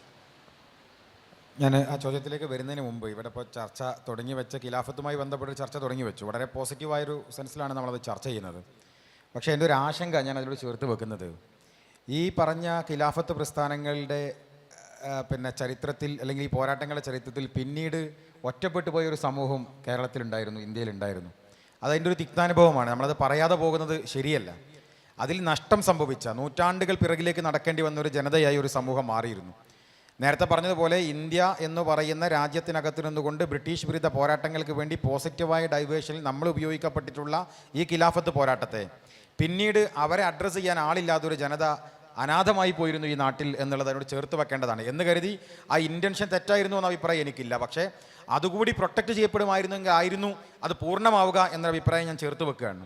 മറ്റൊന്ന് നേരത്തെ ചോദിച്ച പുതിയ തലമുറ അവർ നിരാശരായി അല്ലെങ്കിൽ ഈ രാഷ്ട്രീയത്തിൽ ഇതിന് മുഖ്യധാരയിൽ നിന്നും ഇല്ലാതെ മാറി നിൽക്കുകയാണോ എന്നാണ് അഭിപ്രായം. വ്യക്തിപരമായി അവർക്കിടയിൽ ജീവിക്കുന്ന ഒരാളെന്ന രീതിയിൽ എനിക്കില്ല. കാരണം നമുക്കറിയാം, രാഹുൽ ഗാന്ധി നേരത്തെ പറഞ്ഞ പോലെ പ്രതീക്ഷയുടെ 2 അക്ഷരമായി ആ ഗാന്ധി മാറിയതാണ്. വയനാട്ടിൽ നിന്ന് അദ്ദേഹം മത്സരിക്കുമ്പോൾ നമ്മളൊക്കെ പ്രതീക്ഷിച്ചത് അദ്ദേഹം രാജ്യത്തിൻ്റെ പ്രധാനമന്ത്രി പദത്തിലേക്ക് വരുമെന്നാണ്. പക്ഷേ നിർഭാഗ്യവശാൽ നേരത്തെ പറഞ്ഞ പോലെ സംഘപരിവാർ പതിവിലും കഴിഞ്ഞ തവണത്തേക്കാൾ കൂടുതൽ വോട്ടുമായി അവർ രാജ്യം ഭരിക്കുന്ന സാഹചര്യം വന്നു. ആ സമയത്ത് ഇന്ത്യയിലുണ്ടായ ഒരു നിരാശയുണ്ട്. ഇന്ത്യയിലെ മുഴുവൻ പ്രതിപക്ഷ സംഘടനകൾക്കുണ്ടായ ഒരു നിരാശ. കോൺഗ്രസ് ആവട്ടെ, ലീഗ് ആവട്ടെ, മറ്റു പ്രതിപക്ഷ സംഘടന ആരുമാകട്ടെ, ചെറുതും വലുതുമായ എല്ലാ സംഘടനകൾക്കും ഒരു നിരാശയുണ്ടായി. ആ നിരാശയിലാണ് അവർ വേഗം പാർലമെൻറ്റിനകത്ത് ബില്ലുകൾ പാസ്സാക്കി പോയത്. ആ സമയത്ത് ഇന്ത്യ കേട്ട ശബ്ദം ഇന്ത്യയിലെ വിദ്യാർത്ഥികളുടേതാണ്. അവർ കക്ഷി രാഷ്ട്രീയത്തിൻ്റെ കൊടി പിടിച്ചോ ഇല്ലയോ എന്ന രണ്ടാമത്തെ ചോദ്യമാണ്. ആ മുദ്രാവാക്യം വിളി കേട്ടതിൽ തന്നെ ഒരു സൗന്ദര്യം വേറെ ഉണ്ടായിരുന്നു. അലിഗഡ് മുസ്ലിം സർവകലാശാലയിൽ നിന്നൊരു ശബ്ദം ഉയർന്നു. അവർ മുദ്രാവാക്യം വിളിച്ച് രാജ്യത്തിൻ്റെ തെരുവിലേക്ക് വന്നു. അപ്പോൾ രാജ്യത്തിൻ്റെ അന്നത്തെ ആഭ്യന്തര വകുപ്പ് മന്ത്രി പ്രസംഗിച്ചൊരു പ്രസംഗമുണ്ട് പാർലമെൻറ്റിനകത്ത്. ഇതാ ഇവിടെ ഒരു വിദ്യാർത്ഥി സമൂഹം ഒരു സമരത്തിന് ഇറങ്ങുന്നു. നിങ്ങൾ അവരുടെ മുഖത്തേക്ക് നോക്കൂ, അവർക്ക് താടി രോമങ്ങളുണ്ട്. അവരുടെ നെറ്റിത്തടങ്ങളിലേക്കൊന്നു അവിടെ ചില അടയാളങ്ങളുണ്ട്. ഒന്നുകൂടി കടന്നു പറഞ്ഞു, അവർ വരുന്ന കലാലയത്തിൻ്റെ ബോർഡിലേക്ക് നോക്കൂ, അവിടെ ചില അടയാളങ്ങളുണ്ട് എന്ന് പാർലമെൻറ്റിനകത്ത് രാജ്യത്തിന് ആഭ്യന്തര വകുപ്പ് മന്ത്രി പ്രസംഗിച്ചു. അലിഗഡ് മുസ്ലിം സർവകലാശാലയുടെ ബോർഡ് നോക്കിയിട്ടാണ് പറഞ്ഞത്. ഇതൊരു വലിയ പ്രതിരോധം തീർത്തതായിരുന്നു. നേരത്തെ പറഞ്ഞ പോലെ ഡിവൈഡ് ചെയ്യപ്പെടുന്ന വിദ്യാർത്ഥികളെ ഡിവൈഡ് ചെയ്യാനുള്ള ഒരു പുതിയ പ്രതിരോധം. നമ്മളെ ജനങ്ങളെ മുഴുവൻ അങ്ങനെയാണ് അവർ ചെയ്തത്. വിദ്യാർത്ഥികളോടാണ് അന്ന് ആഭ്യന്തര വകുപ്പ് മന്ത്രി പ്രസംഗിച്ചത്. ആ പ്രസംഗം കേട്ടിട്ട് പിന്നീട് സമരമുയർന്ന ഒരു ക്യാമ്പസ് എന്ന് പറയുന്നത് ബനാറസ് ഹിന്ദു സർവകലാശാലയാണ്. അവരാണ് പിന്നെ പുറത്തേക്ക് വന്നത്. വളരെ വൈകാരികമായൊരു ചിത്രമുണ്ട്. മാരടത്തിൽ നിന്ന് വസ്ത്രങ്ങൾ വലിച്ചു കീറി പൂന്നൂല് കാണിച്ചിട്ട് കുട്ടികൾ പറഞ്ഞു, ഞങ്ങൾ പൂന്നൂല് ധരിച്ചവരാണ്, ഞങ്ങൾ ആ മുദ്രാവാക്യത്തിനൊപ്പമാണ്. ബോർഡ് നോക്കൂ എന്ന് പറഞ്ഞ ആ ആഭ്യന്തരമന്ത്രിയോട് പുതിയ തലമുറ പറഞ്ഞു, ഞങ്ങൾ വരുന്ന കലാലയത്തിൻ്റെ ബോർഡ് നോക്കൂ, അത് ബനാറസ് ഹിന്ദു സർവകലാശാലയാണ്. നിങ്ങൾ ഞങ്ങളുടെ നെഞ്ചകത്തിലേക്ക് നോക്കൂ, ഇതാ ഇവിടെ ഞങ്ങൾക്ക് പൂന്നൂലുണ്ട്. താടിയിലേക്ക് നോക്കൂ എന്ന് പറഞ്ഞുകൊണ്ട് പുതിയ നറേഷൻ സൃഷ്ടിക്കാൻ വേണ്ടി ശ്രമിച്ച BJPയുടെ ആഭ്യന്തര വകുപ്പ് മന്ത്രിയെ വിദ്യാർത്ഥികൾ തിരുത്തുകയാണ്. അവിടെ ക്യാമ്പസിന്റെ ബോർഡ് കാണിച്ച് വിദ്യാർത്ഥികൾ അതൊരു പ്രതീക്ഷയാണ്. നോക്കൂ, കേരളത്തിലെ പ്രീമിയർ ഇൻസ്റ്റിറ്റ്യൂട്ടുകൾ പൊളിറ്റിക്സ് ഇല്ലാത്ത ഇൻസ്റ്റിറ്റ്യൂട്ടാണ് അല്ലെ? പ്രിയപ്പെട്ട സരണ്ണനൊക്കെ അറിയാം, IITകൾ IIMകളൊന്നും പൊളിറ്റിക്സിലെ കക്ഷി രാഷ്ട്രീയത്തിന് ഒരു ബന്ധവുമില്ല. ഒരു പക്ഷേ ഇത്തരം ചിന്തയുള്ളവർ നമ്മൾ രാഷ്ട്രീയവാദത്തെക്കുറിച്ച് പറയുമ്പോൾ രാഷ്ട്ര താല്പര്യമില്ലാത്തവരെന്ന് പറയുമ്പോൾ, രാഷ്ട്രീയ താല്പര്യമില്ലാത്തവരെന്ന് പറയുമ്പോൾ, കക്ഷി രാഷ്ട്രീയ താല്പര്യമില്ലാത്തവരെന്ന് പറയുമ്പോൾ, നേരത്തെ പറഞ്ഞ 35-നും 30-നും താഴത്തുള്ള ജനറേഷനെ കുറിച്ച് ആശങ്കപ്പെടുമ്പോൾ അത് ഏറ്റവും കൂടുതൽ റിഫ്ലക്ട് ചെയ്യേണ്ടത് രാജ്യത്തെ പ്രീമിയർ ഇൻസ്റ്റിറ്റ്യൂട്ടിൽ നിന്നാണ്. ഏറ്റവും ലേറ്റസ്റ്റ് ഉദാഹരണം നമ്മളെ കോഴിക്കോട് നഗരത്തിലെ IIT ആണ്. അവിടെ ഈ പറയുന്ന ജനുവരി 22-ന് ഒരു ഇന്ത്യ വരച്ചു. ഇന്ത്യക്കൊരു കാവ്യ നിറം കൊടുത്തു. അതിൽ നിന്ന് ആ കാവ്യ നിറത്തിന് നടുക്കുന്നുണ്ടായിരുന്ന അശോക ചക്രത്തെ എടുത്തു മാറ്റി, ഇനിയൊരു അമ്പും വില്ലും വെച്ചു. അവിടെ ആദ്യത്തെ പ്രതികരണം ഉയർന്നത് അവിടുത്തെ ഒരു ദളിത് വിദ്യാർത്ഥിയാണ്. അവനൊരു ഇന്ത്യയുടെ ചിത്രം പിടിച്ചിട്ട് പറഞ്ഞു, എൻ്റെ ഇന്ത്യ ഇങ്ങനെയാണ്, അങ്ങനെയല്ല എന്ന്. എന്നാൽ അവരെ പഠിപ്പിക്കുന്ന അധ്യാപികമാർ അവർ യഥാർത്ഥത്തിൽ സമൂഹത്തിന്റെ പരിച്ഛേദകമാണ്. അവർ കൃത്യമായി RSSന്റെ അജണ്ടയിൽ വീണുപോയവരാണ്. അവർ പറഞ്ഞു, ആ കാവ്യ ഇന്ത്യയാണ് ശരി, ഗാന്ധിയല്ല ശരി, ഗോഡ്സെയാണ് ശരിയെന്ന് അവരെ പഠിപ്പിക്കുന്ന അധ്യാപകർ പറഞ്ഞു. ആ ക്ലാസ് മുറിയിലെ വിദ്യാർത്ഥികൾ ഒരുമിച്ച് പറഞ്ഞു, അല്ല, ഞങ്ങൾക്ക് ഗാന്ധിയാണ് ശരി, ഞങ്ങൾക്ക് ത്രിവർണ്ണയുള്ള ഇന്ത്യയാണ് ഞങ്ങൾക്ക് ശരി, ഇന്ത്യ എല്ലാ വൈജാത്യങ്ങളെയും ചേർത്ത് പിടിക്കുന്നവരാണ്. ഇന്നേ വരെ മുദ്രാവാക്യങ്ങൾ മുടങ്ങാത്ത, കക്ഷി രാഷ്ട്രീയം ഇടപെട്ടിട്ടില്ലാത്ത, ഒരുപക്ഷെ രാജ്യത്തിന് അനുകൂലമായോ എതിരായോ ഒരു മുദ്രാവാക്യവും വിളിച്ചിട്ടില്ലാത്ത, എന്നാൽ ഭരിക്കുന്ന ഭരണകൂടവും അത് ആ സ്ഥാപനം ഭരിക്കുന്ന ഭരണാധികാരികളും പഠിപ്പിക്കുന്ന അധ്യാപകരും അജണ്ടകൾ നിശ്ചയിക്കപ്പെടുമ്പോഴും അതിനോട് കലഹിക്കാൻ തയ്യാറായത് ഈ കൗമാരമാണ്. അത് കോഴിക്കോട് നഗരം കണ്ട ഏറ്റവും പുതിയ പോരാട്ടമാണ് എന്ന് ഇതിനോട് ചേർത്ത് വെക്കുകയാണ്. ആ പോരാട്ടം ഉദിക്കുന്ന വിദ്യാർത്ഥികൾ, അല്ലെങ്കിൽ ഇന്ത്യയിൽ ആ പോരാട്ടം നേർന്നുകൊണ്ട വിദ്യാർത്ഥികൾ, അവരെ പ്രതീക്ഷ തന്നെയാണ്. അവരോട് സംവദിക്കാൻ, അവരോട് സംസാരിക്കാൻ ആരാണ് എന്ന് ചോദിച്ചാൽ നിശ്ചയം ഞാൻ പറയുന്നു, നേരത്തെ സരേണ്ടൻ പറഞ്ഞ ഉത്തരം അത് ഗാന്ധിയാണ്, രാഹുൽ ഗാന്ധിയാണ്. നിങ്ങൾ ശ്രദ്ധിച്ചു നോക്കൂ, ഭാരത് ജോഡോ യാത്രയുടെ ആദ്യ സെഷൻ ആരംഭിക്കുമ്പോൾ അദ്ദേഹം വന്നത് തെരുവിലേക്കല്ല, അദ്ദേഹം നമ്മളോട് സംസാരിക്കാൻ തെരുവുകളിലേക്കല്ല വന്നത്. അദ്ദേഹം രാജ്യത്തിൻ്റെ പ്രധാനപ്പെട്ട ഇൻസ്റ്റിറ്റ്യൂട്ടുകളിലേക്കാണ് ചെന്നത്, അവരോടാണ് സംവദിച്ചത്, അവരിൽ നിന്നാണ് ആശയങ്ങൾ സ്വീകരിച്ചത്. എന്നിട്ടാണ് അദ്ദേഹം ജാഥയിലേക്ക് വന്നത്. രണ്ടാമത്തെ ജാഥ ആരംഭിക്കുമ്പോഴും അദ്ദേഹം സംവദിക്കാൻ ശ്രമിച്ചത് പുതിയ തലമുറയിലോടാണ്. നേരത്തെ ഡോക്ടർ പറഞ്ഞ പുതിയ തലമുറയ്ക്ക് ഇന്ത്യയെ തിരിച്ചു പിടിക്കാനും കഴിയുമെന്ന ആ ചോദ്യത്തിന്, അല്ലെങ്കിൽ അത്തരം കാഴ്ചപ്പാട് ആദ്യം നമ്മളോട് സംവദിച്ചത് രാഹുൽ ഗാന്ധി തന്നെയാണ് എന്ന കാര്യത്തിൽ തർക്കമില്ല. അദ്ദേഹത്തിൻ്റെ വഴി, അദ്ദേഹത്തിൻ്റെ ദിശ കൃത്യമായ രൂപത്തിലാണ് മുന്നോട്ട് പോകുന്നത്. അദ്ദേഹത്തിൻ്റെ പിറകിൽ ഉറച്ചു നിന്ന് രാജ്യത്തെ തിരിച്ചു പിടിക്കാൻ കഴിയുന്ന അവസാനത്തെ ശ്രമവും അതുണ്ടാവുക. അതൊരിക്കലും അവസാനത്തതല്ല. അദ്ദേഹം എത്ര കാലം അതിന് പോരാട്ട നേതൃത്വം കൊടുക്കുന്നുവോ അത്ര കാലം നമ്മൾ അതിൻ്റെ കൂടെ ഉണ്ട് എന്നതാണ് അതുകൊണ്ട് എനിക്ക് ചേർത്ത് വെക്കാനുള്ളത്. അതെ, ഓഡിയൻസിൻ്റെ ഒരു ചോദ്യം ഇതിലേക്ക് വരുന്നതിന് മുമ്പ് ഡോക്ടറോട് ഒരു ചെറിയ ഒരു കാര്യം. ഈ സാർ ഈ മീഡിയ രംഗത്തൊക്കെ വർക്ക് ചെയ്യുന്ന ഒരാൾ എന്നുള്ള നിൽക്കുകയാണ്. കോൺഗ്രസിൻ്റെ പ്രത്യേകിച്ച് മീഡിയ സെഷൻ കൈകാര്യം ചെയ്യുന്നത് ഡോക്ടർ സരീനാണ്. നേരത്തെ ഡോക്ടർ സുൽഫിക്കർ സാർ പറഞ്ഞു, നാഗ്പൂരിൽ നിന്നൊരു മെസ്സേജ് ഇട്ടാൽ അത് സോഷ്യൽ മീഡിയയിലൂടെ ഇങ്ങനെ ലക്ഷക്കണക്കിന് അല്ലെങ്കിൽ ശതകോടിക്കണക്കിന് മനുഷ്യരിലേക്ക് എത്തുന്ന ഒരു സംവിധാനം. അതൊക്കെ ശരിയാണെന്ന് ധരിക്കുന്ന ഒരു സമൂഹം, പ്രത്യേകിച്ച് സാമൂഹ്യ മാധ്യമങ്ങളിൽ ഇടപെട്ടുകൊണ്ടിരിക്കുന്ന നമ്മുടെ തലമുറ, അതിനെ പ്രതിരോധിക്കാൻ, അവിടെ ആശയതലത്തിൽ പ്രതിരോധിക്കാനോ അല്ലെങ്കിൽ അതിൻ്റെ ക്രിയേറ്റീവായി പ്രതികരിക്കാനോ അല്ലെങ്കിൽ അതിൻ്റെ ടെക്നോളജിക്കൽ ലെവൽ അപ്ഡേഷൻ നടത്താനോ ഒക്കെ കോൺഗ്രസിൻ്റെ ഒരു ആ നിലക്ക് പ്രവർത്തിക്കുന്നൊരു വ്യക്തി എന്നുള്ളവർക്ക് എന്താണ് അവിടെ നമ്മൾക്ക് നിർവഹിക്കാനുള്ള ഒരു ദൗത്യം, നിർവഹിച്ചുകൊണ്ടിരിക്കുന്ന ഒരു പ്ലാൻ എന്തെങ്കിലും? 10 വർഷം അധികാരത്തിലിരുന്ന ഒരു പാർട്ടിയുടെ കയ്യിലുള്ള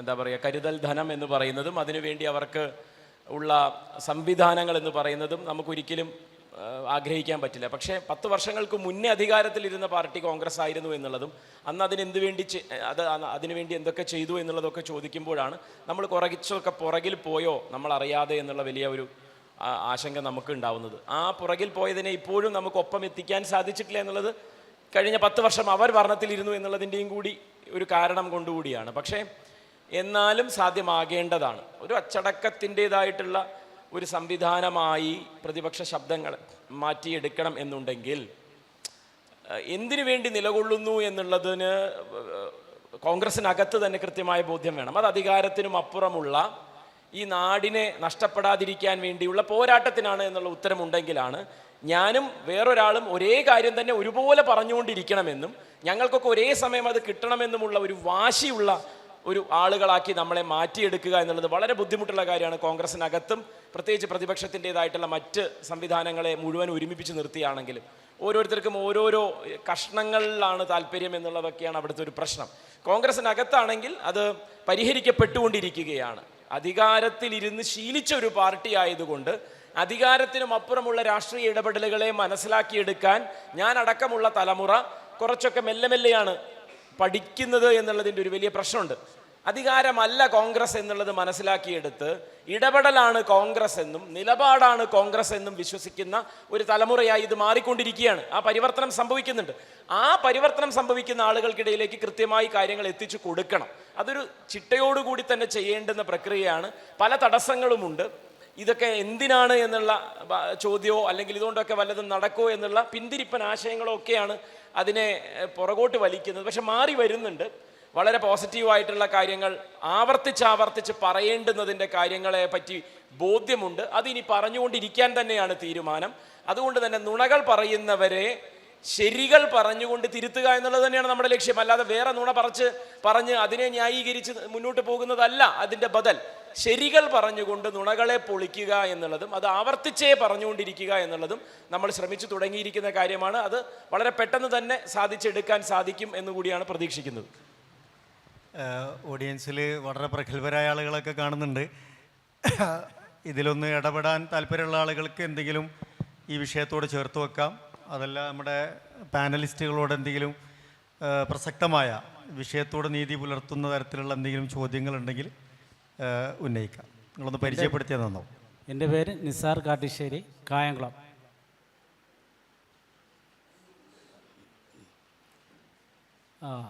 ഇത് ഫാസിസം ഇന്നോ ഇന്നലെയോ ഉണ്ടായതല്ല. ഗാന്ധിജിയെ വെടിവെച്ച് കൊല്ലുന്നതിന് മുമ്പ് തന്നെ ഈ ഫാസിസം ഉണ്ടായതാണ്. ഈ കോൺഗ്രസ് ആയാലും കമ്മ്യൂണിസ്റ്റ് പാർട്ടി ആയാലും സെക്കുലർ പാർട്ടി ആയാലും നമുക്ക് ഇന്നേ വരെ എന്ത് ചെയ്യാൻ ഡിപ്പെൻഡ് ചെയ്യാൻ പറ്റിയിട്ടുണ്ട് പ്രാക്ടിക്കലായിട്ട്? ഇതാണ് എൻ്റെ ചോദ്യം. ഞാൻ ഇന്ത്യ ചരിത്രം പരിശോധിക്കുമ്പോൾ 4-5 ദിവസങ്ങളാണ് ഏറ്റവും പ്രധാനപ്പെട്ടതെന്ന് വിശ്വസിക്കുന്ന ആളാണ്. അതിലത്തെ അവസാനത്തെ ദിവസം ഒഴിച്ച് ബാക്കി എല്ലാ ദിവസവും നിങ്ങൾക്കും അറിയാം. ഒന്ന്, ഇന്ത്യ സ്വാതന്ത്ര്യം നേടിയ ദിവസം ഓഗസ്റ്റ് 15. ഒന്ന്, ഇന്ത്യക്ക് എഴുതപ്പെട്ടൊരു ഭരണഘടനയുണ്ടായി, we the people of India എന്ന് പറഞ്ഞ് നമുക്ക് തന്നെ എങ്ങനെയാണ് ക്രമങ്ങൾ ഉണ്ടാക്കിയെടുക്കുന്നത് എന്നുള്ളതിന് നമുക്ക് തന്നെ സമ്മാനിച്ച ഭരണഘടന നിലവിൽ വന്ന ജനുവരി 26. ഒന്ന്, ഗാന്ധിജി ജനിച്ച ഗാന്ധി ജയന്തി എന്ന് നമ്മൾ വിളിക്കുന്ന ഒക്ടോബർ 2. 4-ാമത്തെ ദിവസം അറിയാതെ നമ്മുടെ ഓർമ്മയിൽ നിന്ന് ഇങ്ങനെ പുറകിലേക്ക് പോയിക്കൊണ്ടിരിക്കുകയാണ്. അത് ഗാന്ധിജി കൊല്ല ചെയ്യപ്പെട്ട ജനുവരി 30. ആ 4 ദിവസം കഴിഞ്ഞാൽ പിന്നെ 5-ാമതൊരു ദിവസം ഇന്ത്യയിൽ ആചരിക്കപ്പെടണം, അല്ലെങ്കിൽ അത് അടയാളപ്പെടുത്തപ്പെടണമെന്നുണ്ടായിരുന്നു എങ്കിൽ അത് ഫെബ്രുവരി 4 എന്ന് വിശ്വസിക്കുന്ന ഒരാളാണ് ഞാൻ. RSSനെ ഔദ്യോഗികമായി ഇന്ത്യയിൽ 1948 ഫെബ്രുവരി 4 ഗാന്ധി വെടിയേറ്റ് മരിച്ചതിൻ്റെ 6-ാം പക്കം നിരോധിച്ചത് എന്ന് ആവർത്തിച്ച് ഇന്ത്യക്കാരോട് പറയാൻ പറ്റാതെ പോയതിൻ്റെ അപകടമാണ് നമ്മൾ ഇന്ന് അനുഭവിക്കുന്നത്.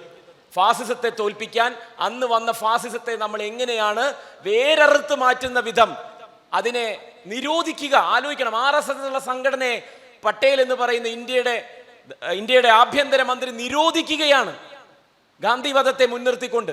ആ ഫെബ്രുവരി 4 പക്ഷേ നമ്മുടെ ഓർമ്മത്താളുകളിൽ നിന്ന് മറഞ്ഞുപോയി. അതൊരു വലിയ ഭരണകൂടത്തിന്റെ ഇടപെടലായിരുന്നു. ആ ഇടപെടലിന്റെ മാതൃക ഭരണകൂടത്തെ ഓർമ്മിപ്പിക്കാൻ ആർക്കായിരുന്നു അവകാശം? ജനങ്ങൾക്കായിരുന്നു. പക്ഷെ നമ്മളത് ചെയ്തില്ല. ഇനിയെങ്കിലും നമ്മൾ ആവർത്തിച്ച് പറയണം. ഫെബ്രുവരി 4 ആവുമ്പോൾ RSSന്റെ മുഖത്ത് നോക്കി പറയണം. നമ്മുടെ അടുത്ത് ഇപ്പോൾ മറ്റു തരത്തിലുള്ള ഇടപെടലുകൾ നടത്തുന്ന പോപ്പുലർ ഫ്രണ്ട് പോലുള്ള സംഘടന നിരോധിക്കുമ്പോൾ, മുമ്പ് സിമിയെ നിരോധിച്ചപ്പോൾ ഒക്കെ പറഞ്ഞ അതേ നിരോധനം തന്നെയാണ് RSSനും നേരിടേണ്ടി വന്നത് എന്ന് അവരുടെ മുഖത്ത് നോക്കി പറയണം. പറഞ്ഞില്ല നമ്മൾ. തീവ്രവാദത്തെ ഒക്കെ അളന്ന് തൂക്കി മുറിച്ചൊക്കെ പറയുന്നവരടുത്ത് സിമി പോലെ പോപ്പുലർ ഫ്രണ്ട് പോലെ തന്നെ ആണ് RSSും എന്ന് പറഞ്ഞാൽ അവർക്ക് അതുകൊണ്ട് പൊളയും. അങ്ങനെ പറയാൻ പറ്റുന്ന ആഖ്യാനങ്ങൾ നമ്മുടെ ഇടയിൽ നിന്ന് കൈമോശം വന്നുപോയി. നേരത്തെ ചോദിച്ചില്ലേ, ഇത് നമുക്കും പറയാൻ പറ്റുന്നതാ. അത് പറയേണ്ടുന്ന രീതിയിൽ നമ്മളൊന്നും ചെയ്തില്ല. അതുകൊണ്ട് എന്തായി? അവർക്ക് വേറെ ഏതോ തരത്തിലുള്ള അവകാശബോധം വന്നു. ഈ രാജ്യത്ത് എന്തിനും പോകുന്നവരാണ് എന്നുള്ള തോന്നൽ വന്നു. 10-75 കൊല്ലം നമ്മൾ അതിനെ ചോദ്യം ചെയ്യാതെ പോയി. അവിടെയാണ് അതിൻ്റെ ഒരു പ്രശ്നം ഉടലെടുത്തത് എന്നാണ് ഞാൻ മനസ്സിലാക്കുന്നത്. എനിക്ക് തോന്നുന്നു, എൻ്റെ പേര് ആരിഫ്. എനിക്ക് തോന്നുന്നത് നമ്മളിപ്പോൾ RSS അല്ലെങ്കിൽ സംഘ് പരിവാർ ആ പേരൊന്നുമില്ലാതെ തന്നെ അങ്ങനെ ഡിവൈഡ് ചെയ്യപ്പെട്ടിട്ടുണ്ട്. അപ്പോൾ അവരെന്ത് ഉൾക്കൊള്ളുന്നത് വെച്ചാൽ ഈ ക്വാക്ക് സയൻസ് മുതൽ വലിയ സയൻറ്റിസ്റ്റുകൾ വരെ അതിൻ്റെ ഭാഗമാണ്. അവർ തന്നെയാണ് അന്ധവിശ്വാസങ്ങളുടെയും അവർ തന്നെയാണ് ഏറ്റവും പുരോഗമന ആശയത്തിൻ്റെയും ആൾക്കാർ. അപ്പോൾ നമ്മൾ അവരെ അപ്പർ കാസ്റ്റ് എന്നൊക്കെ പറഞ്ഞിട്ട് മാറ്റി നിർത്തിയെങ്കിൽ പോലും കഴിഞ്ഞ MP രാജസ്ഥാൻ തെരഞ്ഞെടുപ്പുകളിൽ ഹിന്ദു പ്രസിദ്ധീകരിച്ച കണക്ക് പ്രകാരം 61% OBC വോട്ട് ചെയ്തത് BJPക്കാണ്. ആ ദളിതുകൾ മാത്രമേ ഉള്ളൂ ഇപ്പോഴും കുറച്ചൊരു എഡ്ജ് കോൺഗ്രസിന് അനുകൂലമായി വോട്ട് ചെയ്തിട്ടുള്ളൂ. SC അതുപോലെ ST തന്നെ. ഇത് ഇങ്ങനെ ഇവരെ എല്ലാ തരത്തിൽപ്പെട്ട ഇപ്പം സയൻസ് മുസ്ലിംസ് മൊത്തം ഇന്ത്യക്കാരെ ഉൾക്കൊള്ളുന്ന കക്ഷി RSS അല്ലെങ്കിൽ ഈ പറഞ്ഞ ശക്തികളാണ് നാഷണലിസ്റ്റ് എന്ന് അവർ പറയുകയും ഈവൻ നമ്മുടെ ഇൻ്റർനാഷണൽ മീഡിയ അവരെ നാഷണലിസ്റ്റ് അലയൻസ് എന്നാണ് പറയുന്നത്. അപ്പോൾ ഈ പറയുന്ന നാഷണലിസ്റ്റുകൾ മുസ്ലിങ്ങൾ അവർക്ക് വേണ്ട. ബാക്കി ഇപ്പോൾ ഇന്നലെ 8 ആളുകളെ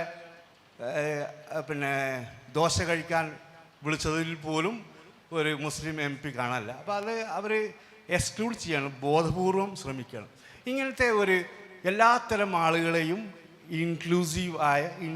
ഒരു ഇൻക്ലൂസീവ് ഇന്ത്യൻ സൊസൈറ്റി എന്ന നിലയ്ക്ക് അഡ്രസ്സ് ചെയ്യുന്നത് ഇവർ മാത്രമാണ് എന്നുള്ള ധാരണ പൊതുവെ വന്നത്. ഇപ്പോൾ വിദ്യാസമ്പന്നരായ ആളുകൾ, ഇപ്പോൾ കുട്ടികളെക്കുറിച്ച് പറഞ്ഞു, അത് തന്നെയും നവാസ് ഇവിടെ പറയുകയുണ്ടായി.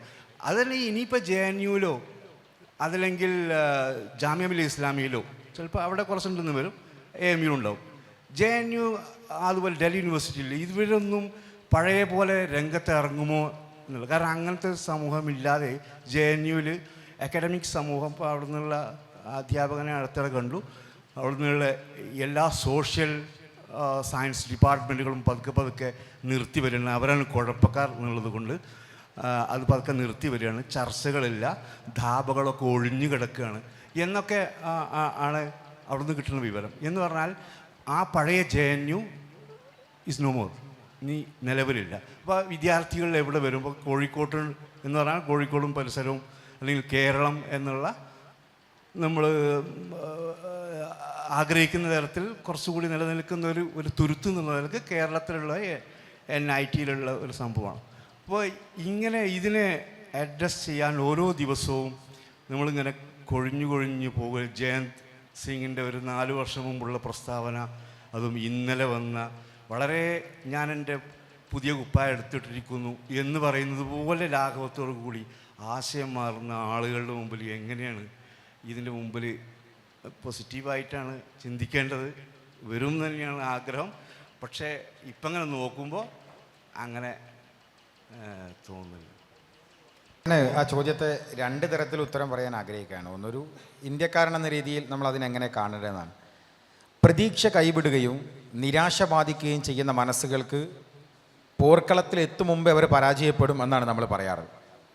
അതുകൊണ്ട് പ്രതീക്ഷ കൈവിട്ടുകൂടാ, നമുക്ക് നിരാശയും ബാധിച്ചുകൂടാ. നമ്മളൊരു പോർക്കളത്തിലാണുള്ളത്. നേരത്തെ ഇവിടെ ചർച്ചയുടെ ആമുഖത്തിൽ പറഞ്ഞു, ഞാൻ വേഗത്തിൽ പറഞ്ഞു പോകണം, സമയപരിമിതി ഉണ്ട്. നേരത്തെ പറഞ്ഞല്ലോ ഇനി എന്താണ് പരിഹാരം, അതൊരു ചോദ്യമാണ്. അധികാരം ഇനി കിട്ടില്ലെന്ന് വെക്കുക, BJP തന്നെ ഭരിച്ചുകൊണ്ടിരിക്കുകയാണ്. ജുഡീഷ്യറി അത് ബാധിച്ചോ എന്ന് ആങ്കർ ഒരു ചോദ്യം ചോദിച്ചു. ഈ ജുഡീഷ്യറി പോലും BJP സംഘപരിവാരവൽക്കരിക്കപ്പെട്ടോ, ഇനി എന്താ നമ്മൾ ചെയ്യാം?